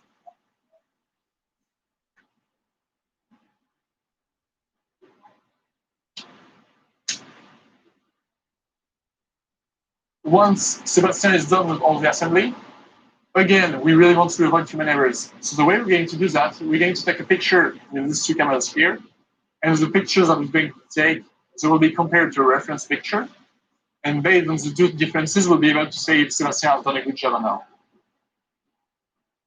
With human error essentially ruled out, high volume production is possible with short turnaround times. When you're doing 900 satellites of a kind, it's easier to get cheaper than the recommended price. In terms of testing, we are doing less testing, so we need fewer people, so it's cheaper. And the order of magnitude is maybe like a bit more than 100. Like if you want to buy this satellite, it will be roughly $1 million. And if you want to buy a GeoSatellite, it will be way more than that. OneWeb and also Google SpaceX and Amazon plan to offer their internet services everywhere on Earth, in the process getting 4 billion people online. London-based OneWeb has an official license from the country's aerospace authority and sees itself on a mission to bridge the digital divide. The company's current and potential future clientele includes banks, airlines, shipping companies, industry, disaster relief agencies, and the military. End consumers will initially be able to book the service via local telecom providers. And, as already seen in the mobile phone sector, the price will be lower in Africa than in Germany, for example. Mike Lindsay previously worked in systems engineering for NASA and is part of the design team for the OneWeb satellite constellation. The company was the first among the competing consortia to receive approval from the International Telecommunications Union, a United Nations agency. And that license is absolutely mandatory for providing the service. The OneWeb system uses radio frequency spectrum in order to send information to customers to provide this broadband internet connectivity. You need spectrum. It's a span of radio wavelengths in order to transmit information at high data rates. The more spectrum that you have, the more data that you can provide. And because you and I are used to these broadband speeds of being able to stream video and send information very quickly back and forth, we need a lot of spectrum in order to provide that type of service to so many people.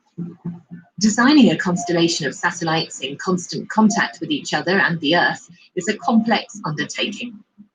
It involves a number of technical processes to function at the same time, processes that have no precedence. The brain of the constellation, the Ground Network Operations Centre, is in London. It's headed by Alan Hewitt.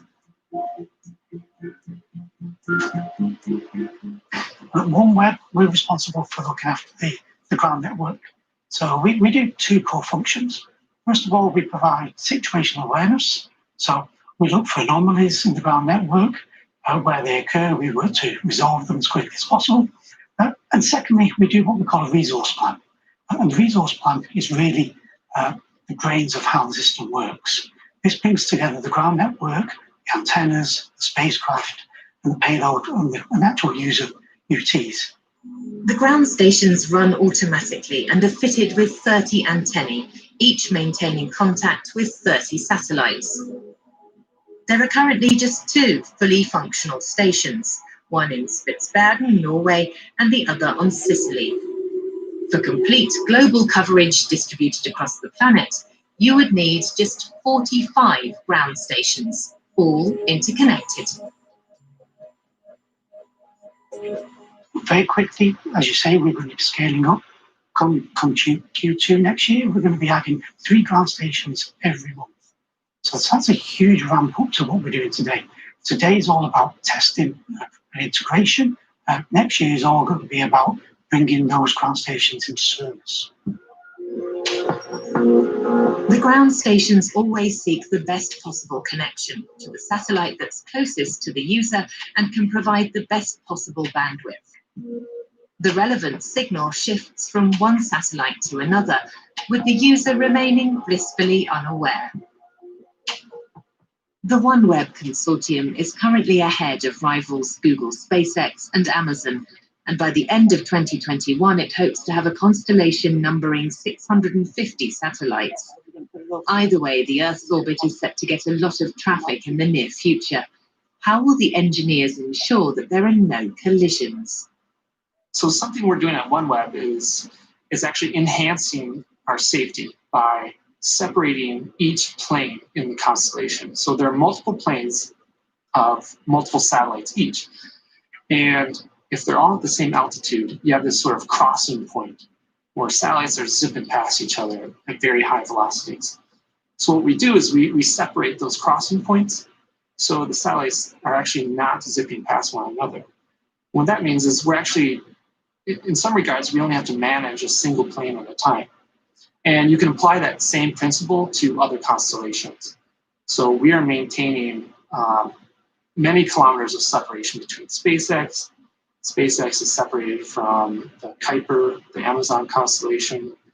And that's a very important safety detail to make sure that operators are not trying to launch and operate hundreds of thousands of satellites within the same amount of space.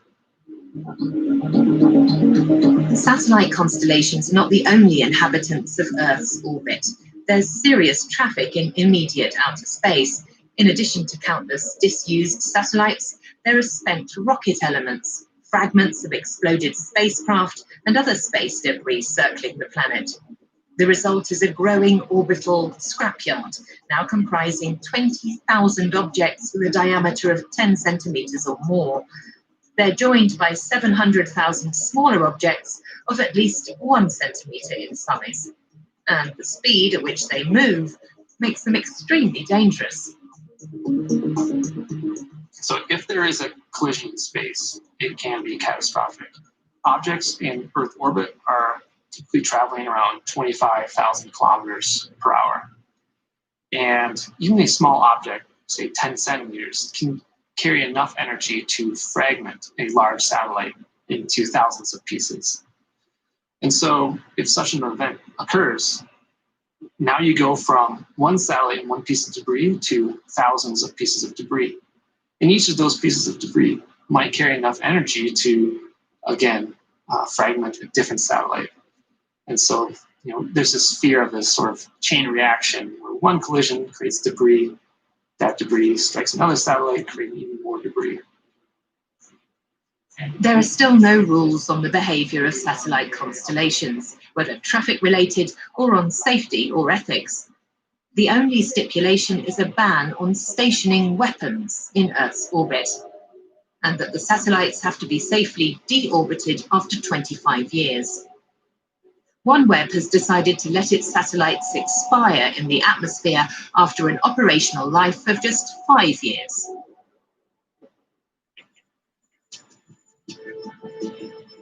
The major space-going nations are working on sophisticated near-Earth radar systems to prevent satellite collisions. Germany's Aerospace Center, the DLR, is using a missile defense system from the German military in conjunction with the famous Fraunhofer Gesellschaft research group.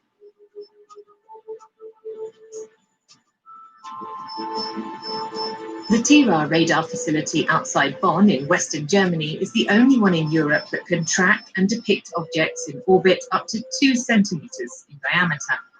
Manuel Metz and his colleagues have been conducting precise measurements on space debris in order to prevent the need for evasive action by active satellites.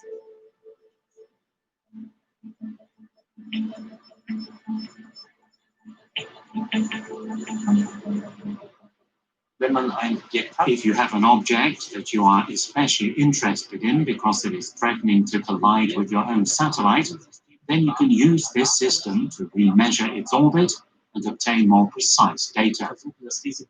That gives you a better risk assessment, whether a collision is actually imminent of whether such a collision can be ruled out.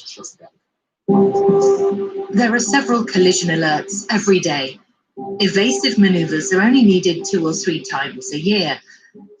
But the scientists' models project a collision in orbit triggered by space debris every 5 to 10 years. Just how crucial this surveillance is became clear in early September 2019, when a satellite in the SpaceX Starlink constellation was approaching a weather satellite belonging to the European Space Agency. ESA tried and failed to persuade SpaceX to take evasive action. But with no response from the American company, the agency had to force its €400 million weather satellite into a collision avoidance maneuver. Whether SpaceX was unwilling to take action or incapable due to a lack of control over the satellites remains unclear. Provided the systems work really well and have a very high level of reliability, operating these satellite constellations is no problem. But once we get into an error rate in the range of 10 to 20%, things start to get really critical. And these constellations can become a problem within themselves and between each other. And that can lead to a cascade effect where more and more space debris is created.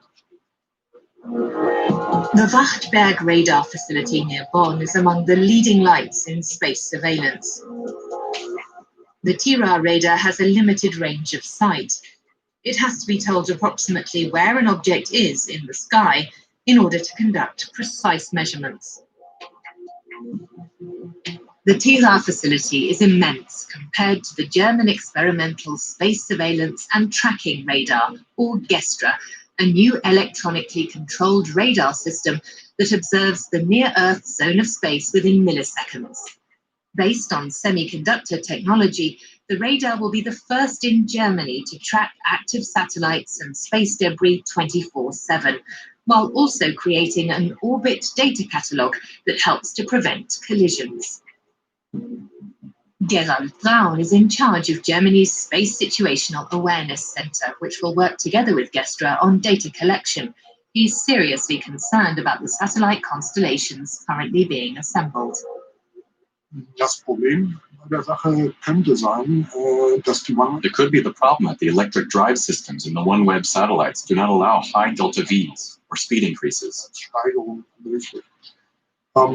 und der Plan ist, die Satellitenflotten auf einer Bahn. The plan is to deploy the fleets in an orbit of around 500 kilometers and then slowly boost them to 1,200 kilometers through the most contaminated belt, and then bring them back down at the end of their lifetime. Und auch wieder nach Ablauf ihrer Lebensdauer. It's a problem similar to sending a family of snails across a major road during rush hour. Das ist ähnlich, wie wenn Sie eine Schneckenfamilie zur Hauptverkehrszeit über den Kölner Ring schicken würden. There's a major risk of collision, not least because the electric propulsion systems do not give the satellites much scope for evasive action. Antrieb nicht sehr ausweichfähig sind. The data from the TIRA radar system and from GESTRA are collated at Germany's Space Situational Awareness Centre in Udem, near the Dutch border. The German Armed Forces and the German Aerospace Centre work together at the NATO Communications and Information Agency unit there. Radar systems can only track the near-Earth zone and not geostationary orbit. So the centre also uses telescopes to surveil satellites that are higher up. And there are already concerns on the ground over the first satellites launched by SpaceX's Starlink constellation. What we saw from the launch of the first 60 Starlink satellites is that the brightness is relatively high. And that can lead to interference to observations in near-Earth orbit. That's the problem feared by astronomers, that a growing population of tens of thousands of mini-satellites in the low and medium Earth orbit will reflect the sun's rays onto Earth. And in those areas of observation, telescope coverage will be compromised. Teleskope gestört werden. Not surprisingly, some of the traffic in the low Earth orbit is from military sources. The relatively close range of 500 to 800 kilometers is a convenient one for gathering meteorological and geological data and for spying. Nowhere else in Germany do the armed forces and the civilian German Aerospace Center work so closely together. Here we can see the OneWeb constellation with 6 satellites launched to date, all on one orbit. This is the Starlink constellation with 10 times the number of satellites, spread across different orbital planes. This constellation is likewise set to grow significantly in the future. The large number of electrically powered satellites being introduced into critical orbit heights will definitely pose questions.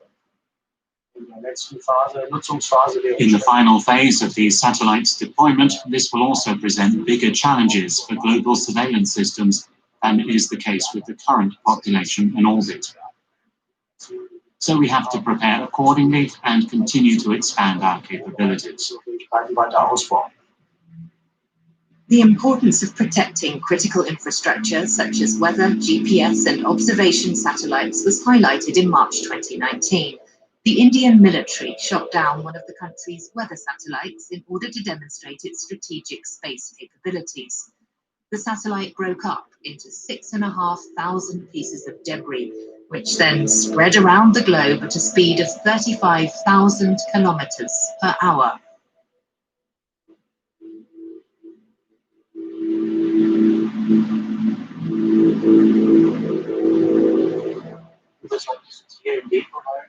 The interesting thing in this area is not so much the mass of debris parts that stay on the original orbit as the parts moved upwards by kinetic energy, which will of course pose a threat to other satellites. China has also demonstrated its ability to destroy critical infrastructure in low Earth orbit. Dongtan in South Korea is just a 2-hour car drive from the border to North Korea. Everyone here is aware of the threat from the North's missile system. And it's here that OneWeb is working with Intellian, South Korean specialists in maritime satellite communications. Intellian is making the satellite antennae for the ground stations and user terminals that can pick up and relay the signals from the satellite constellation at any point on Earth.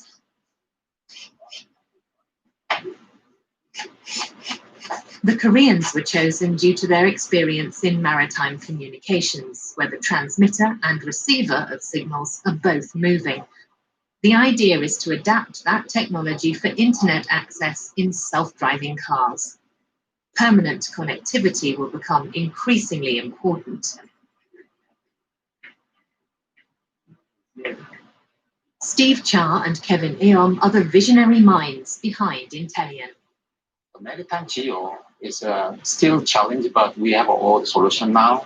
So geo is fixed. So, but I think vessel is moving. So that means antenna should move and also maintain track the satellite. That's the key algorithm we are developing using now. But LEO is additionally cellular is moving. So that means we have two motion, like by ship or by satellite. So that means, but also the accuracy. So even though the worst cases, but we have to very accurate track the LEO, and then we can maintain the connection. So that is could be our challenge for the near future. So we'll try to overcome.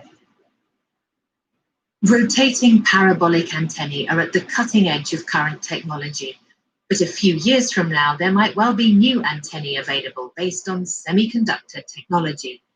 This is completely different with a parabolic antenna, but this is a real future antenna. But this one is no mechanical body. It's like we can put here, and then there is some electronic circuit inside it. Electronic circuit is steer real beam, and then track the satellite itself. So this kind of antenna doesn't need the mechanical motion, and then it's very accurate track, and also it will be very small type of antenna. Whether by sea, land or air, the idea is to ensure easy connectivity for people using all means of transportation, in addition to those who are stationary. This facility near Seoul tests radio communications with objects in the Earth's orbit. A group of engineers headed by physicist Nav Baines spent several months focusing on one specific task, proving beyond doubt that an internet connection can be established on 90 days in a row via a satellite constellation. Their test results would determine whether OneWeb's rights to transmit at the frequency spectrum approved by the International Telecommunications Union would be confirmed.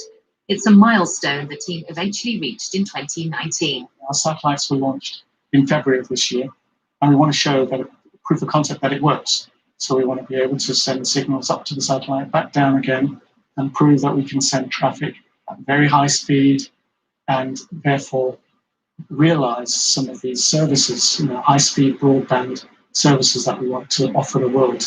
So this is a perfect testing ground. We've got regulatory clearance here to do transmissions and receptions. Could a system initially comprising just 6 satellites in orbit stream internet video content from Germany? Nav Baines and his team were also eager to see how the experiment pans out. What we'll be doing is we'll be going to the ZDF channel, WISAT, and getting content from there over to our KA terminal modems, onto the KA terminals themselves, up to the satellite, back down again, and then all the acknowledgements coming back to across the internet so we can keep on streaming. Yeah, we just got 3 more minutes, and then the satellites will be coming over. Yeah, each satellite flies, it takes about 3 minutes, and then the next one, and the next one, and so on. 10 seconds.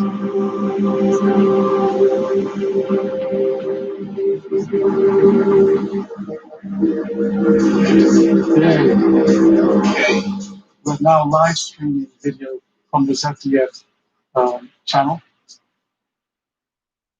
Very briefly, the quality of the signal wasn't good enough, and so it lost the connection. But we can retry, and we're still in testing mode. We're testing the satellites out, optimizing the system to get better and better performance, better latency, and improved quality of video with the satellites. Okay, well, thanks everybody. Good job.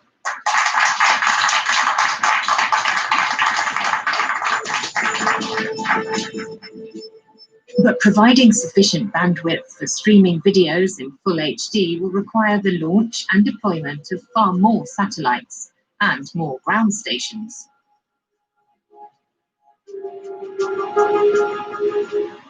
Over in the United States, OneWeb has a second ground station not far from Washington, D.C. The constellation's satellites can be controlled from here and from headquarters in London.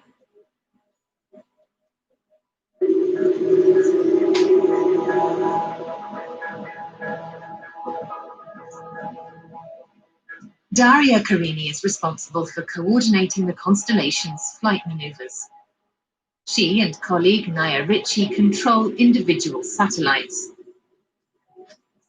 Here, the 2 experts are conducting extensive tests connected to automatic control routines. It's a system that I want to trust, but at the same time, as a human, I want to make sure I'm checking all of my checks and balances, making sure that everything is okay with the satellite before we proceed to the next step. Because again, this isn't a simulation. We have to take our time and we have to be as humanly perfect as possible.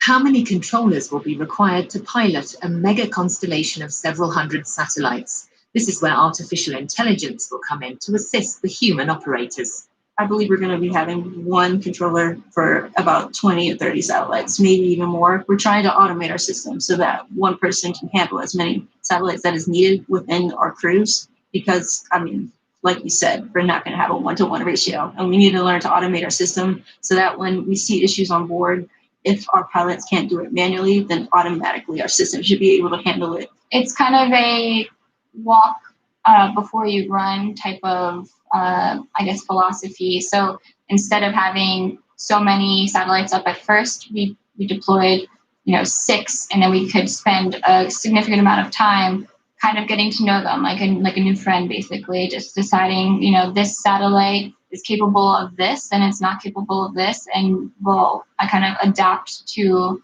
the constellation as it grows too, because of our ability to understand the vehicles for months. We've since launched for about 6 months now, and we have gotten a good idea of the types of tools that we'll need in order to sustain a mega constellation. And in addition to the technical challenges, there are also no end of regulatory obstacles to overcome. All right. Ruth Pritchard Kelly and her team are trying to convince more than 200 different countries and territories to grant OneWeb permission to provide services. Every person in the world wants access to information and entertainment, and they may define that differently, and their country may be concerned about what access they have. But even a country like North Korea wants their people to have access to certain kinds of information, right? And so every country in the world wants their people connected. They may want to control the way they're connected. They may have concerns about data protection or security, but they want their people connected. And so even North Korea, even Cuba, even India, China, Russia, they're all interested in connectivity. Connectivity is the key to the future. Internet access in North Korea, China, and Russia is regulated differently than in Germany. What surprised the company was how more democratic nations also tend to demand an emergency off switch before giving approval to internet access via a satellite constellation. You know what? Even the United States asks for an off switch. Every country wants a little control over the traffic in its country. And one of the things they say basically is, if you cause interference, usually, you'll need to be turned off. And you say, of course. And the idea is, I'm never going to cause interference, right? We're going back to the coordination with the other satellite systems. I don't want to have to turn off, so I'm going to make darn sure that I'm not interfering into anything. OneWeb and its rival Google SpaceX are currently neck and neck in this new space race, with Amazon lagging some distance behind. Whether high-speed internet from low Earth orbit will actually be commercially available by the end of 2021 is still hard to say. South Korea has the fastest mobile internet on the planet, and practically everyone here has high-speed connectivity via terrestrial or mobile networks.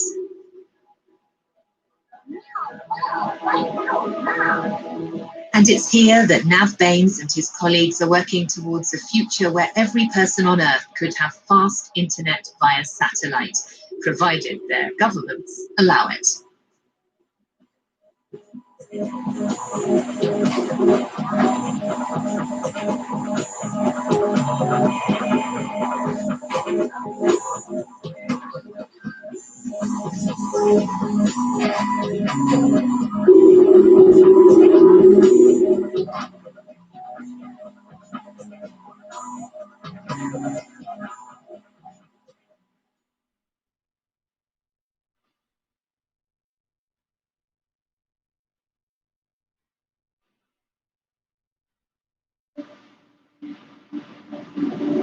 Artificial intelligence is making rapid strides. There's talk of a new evolution that could fundamentally change life on our planet. Artificial intelligence has the potential to revolutionize every aspect of daily life: work, mobility, medicine, the economy, and communication. But will AI really make medicine better and doctors superfluous? When will self-driving cars hit our roads? Will intelligent robots usurp our jobs? And are we heading for a dystopia with no privacy and total surveillance? What exactly is artificial intelligence, and how much can it really do? What will change, and what will remain pure fantasy?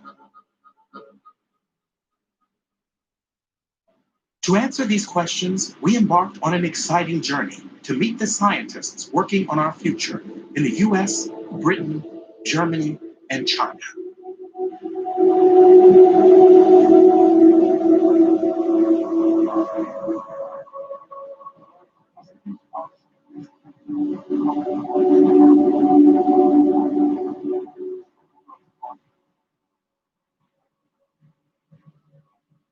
Our first stop, Silicon Valley in California. Apple, Google, and Facebook all have their headquarters here. It's the epicenter of the digital revolution. The tech industry has changed the face of the San Francisco Bay Area. New startup companies launch every day. Rents have exploded, and artificial intelligence is the buzzword. A new type of supermarket recently opened its doors here. Amazon Go. All you need here is an app. Hold your mobile phone to the scanner, and you're in.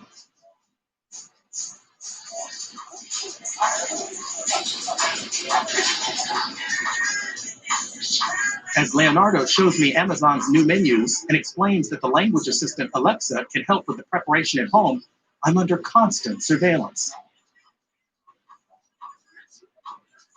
Which shelf do I stop at? Which products am I interested in? On the ceiling, sensors and cameras. Intelligent image recognition captures my every move. What do I take off the shelf? What do I put back? And what do I take with me? This branch is still in its test phase, but Amazon plans to open 50 such grocery stores this year alone. The end of the sales assistant. Just walk out. No more standing in line. No cashiers. I feel a bit like a shoplifter as I leave. Comfort at the cost of privacy. My receipt.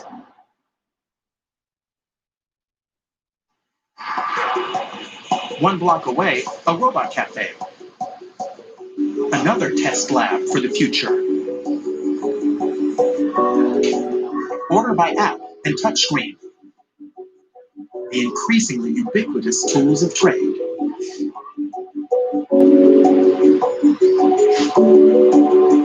My first ever cup of coffee served by a robot. So this is the taste of the future. AI will change our shopping experience, but what will happen to employees? Stanford University is at the forefront of global AI research with an annual budget of $6.5 billion.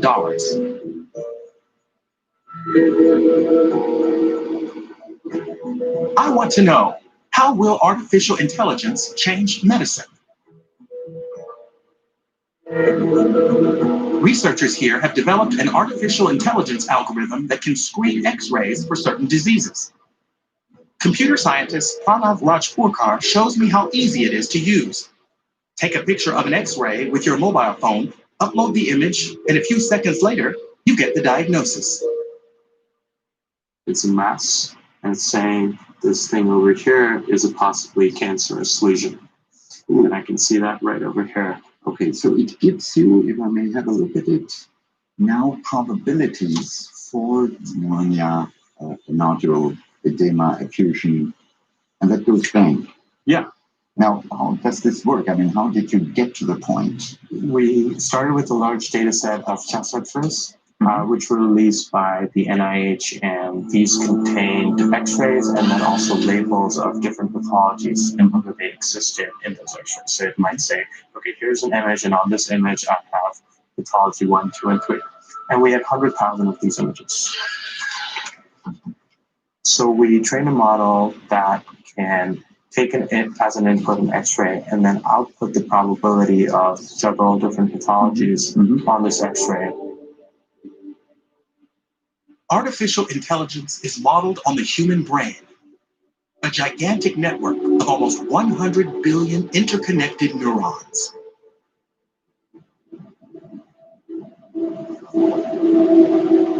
Put in very simple terms, this is how a brain cell works. Incoming impulses are passed in a domino effect from one neuron to the next. The resulting circuit connects the neurons, and it is this circuit that artificial intelligence tries to simulate as a digital neural network. Like our brains, the network can learn how to identify tuberculosis, for instance, First, the network needs to be trained or taught. X-rays of tuberculosis patients are fed to the system. Initially, it struggles to correctly identify the condition. But every time an X-ray is fed in, the network's structure is adapted and its diagnostic ability improves. It takes thousands and thousands of clinical data sets to train the machine.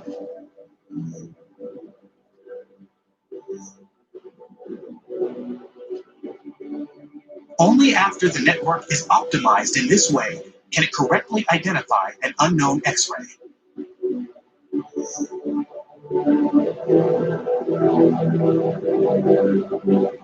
But how accurate is artificial intelligence compared to a doctor's expertise? We have actually done this test twice at this point. Once with a set of studies from the NIH data set that we had a group of radiologists label, and then we compared the accuracy of the model to the radiologists, and we found that they were very similar in terms of accuracy on most pathologies. On one of them, the model was outperforming the radiologists, and on three of them, the radiologists were outperforming the model.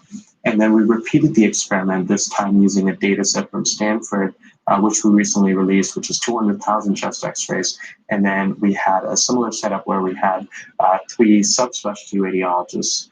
These are very uncommon, very trained radiologists to decide what the ground truth for a particular set of images was. And then we compared general radiologists to the algorithm at the task and found that they had similar levels of performance. So these are all Stanford radiologists, so they're trained. It should be good. Yeah.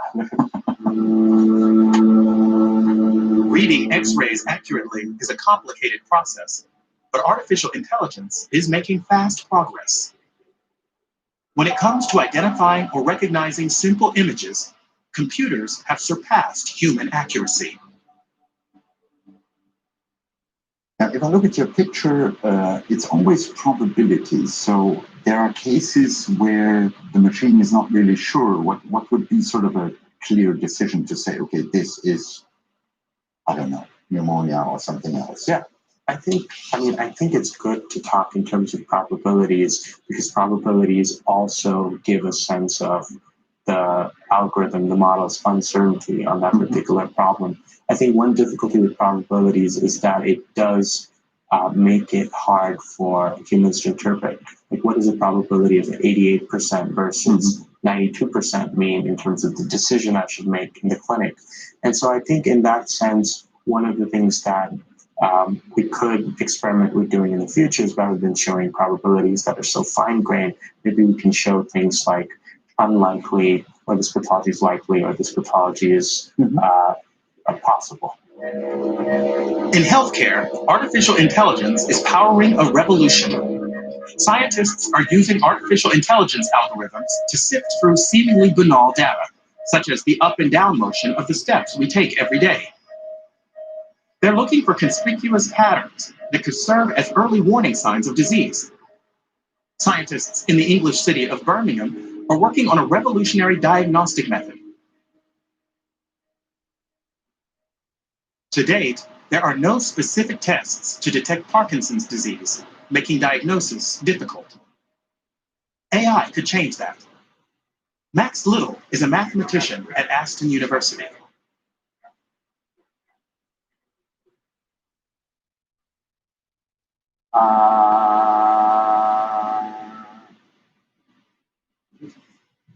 Voice changes can be an early indicator of Parkinson's.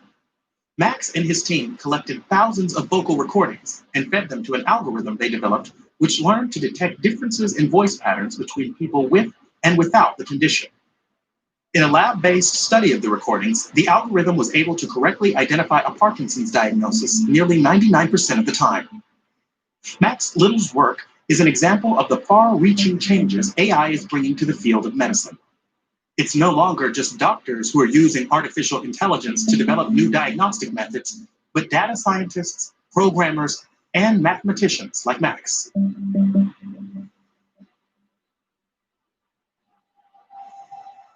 One example, when a person walks, sensors in their smartphone register the up and down motion of their gait. But what information can be gleaned from such data?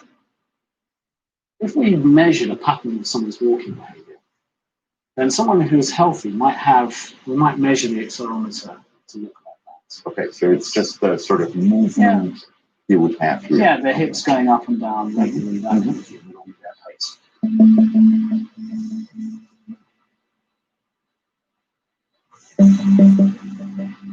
But if you looked at somebody with Parkinson's disease, they may have small steps like this, and they may be irregular, or they may have patterns like that, or they may even freeze and stop like that. So you can see that there's a difference. There's a difference. So you can also now train an algorithm, for instance, to pick out features like what is the distance between the time distance between these peaks. And it can also do the same with this, and it will be able to do that very precisely. And by doing so, we may be able to measure, for instance, that here there's large variability between these. The advantage of the algorithm really comes when for instance, you might have somebody who measures a pattern which looks like this, and there might just be one small change, perhaps, that occurs. Very, very, maybe not like that, but sort of some small variation. That's right, in the sequence of these, in the timing of these events. Even to a professional eye, because they don't have the level of precision, they may not be able to detect that this is outside of the normal range of variation. But of course, an algorithm connected to a high precision sensor will be able to determine that difference. And in this case, this person here may in fact have a precursor symptom of the disease.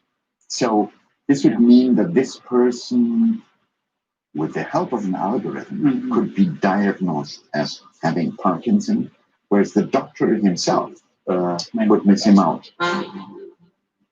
That could, for the first time, make it possible to detect precursor symptoms of Parkinson's and enable early intervention. But what else does the data on our smartphones reveal? Right now, you have already apps tracking your so-called activity. Yeah. So in fact, the data might be already there. Well, the data potentially could be there. That's right. But there are ethics about whether we collect that kind of data and use it for these sorts of purposes. Clearly, we can't just collect this data and start diagnosing people. We should not. We should not. No, absolutely not. We could. We could, but we really wouldn't want to. There are very good reasons not to do it. And there may be good reasons for doing it as well, but that's the kind of thing that needs to be worked through in a proper, regulated setting.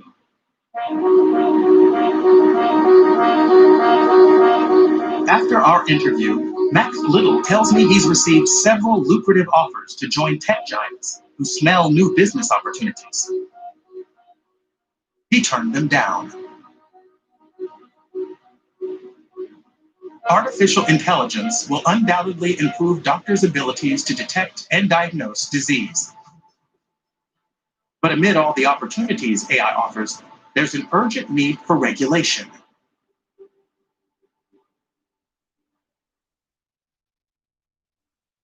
We're on our way to China, a country that has experienced breathtaking change in recent years.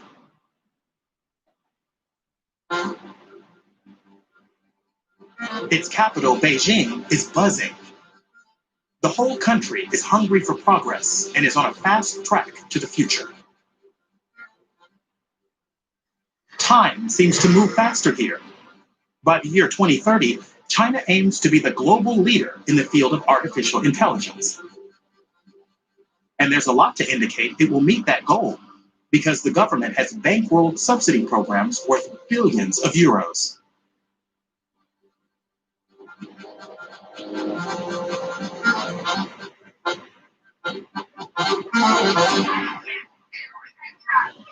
These robots aren't assembling cars. They're the big attraction in Beijing's latest smart restaurant.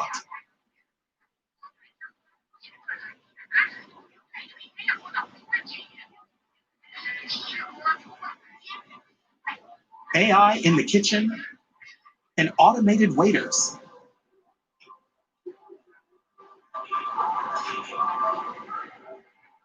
I have a meeting here with the design researcher Geisha Yulst. A former internet ambassador for the German government, she's currently spending a research semester at Tongji University in Shanghai. I asked her about her impressions of China.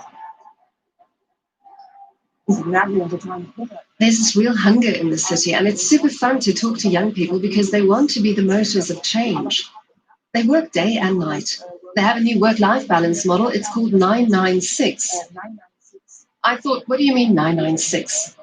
And they said, we work from 9 a.m. to 9 p.m. 6 days a week. That's the better model now because they used to just work non-stop. But no one's stopping. No one's hitting the brakes. They work like crazy because they want to bring about change. This restaurant cost $20 million, just the one restaurant. They've invested this huge sum to digitize the entire operation. They aren't just robots serving the food. The whole kitchen is digitized. Refrigeration is monitored. Supply chains are monitored. There are dashboards for everything.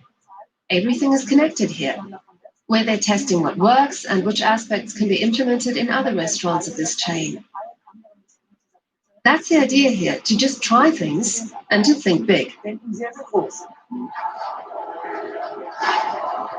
Hello. Hi.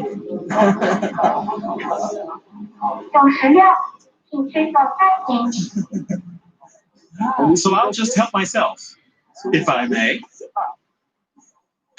你好，hey, 谢谢。谢谢。祝您用餐愉快。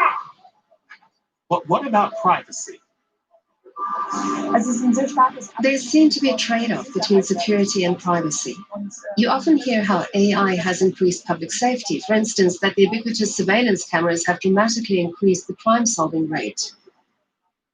It's hard for us to relate to because privacy and personal rights are so important for Germans. But here there's a different tradition and take on the issue.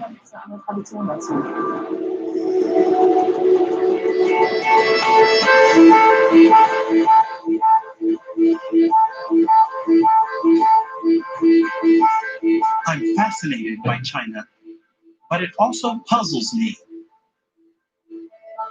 How can they be reconciled?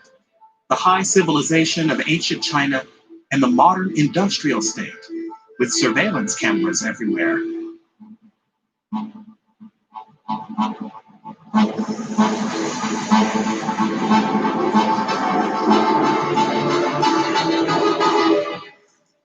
The Longgang district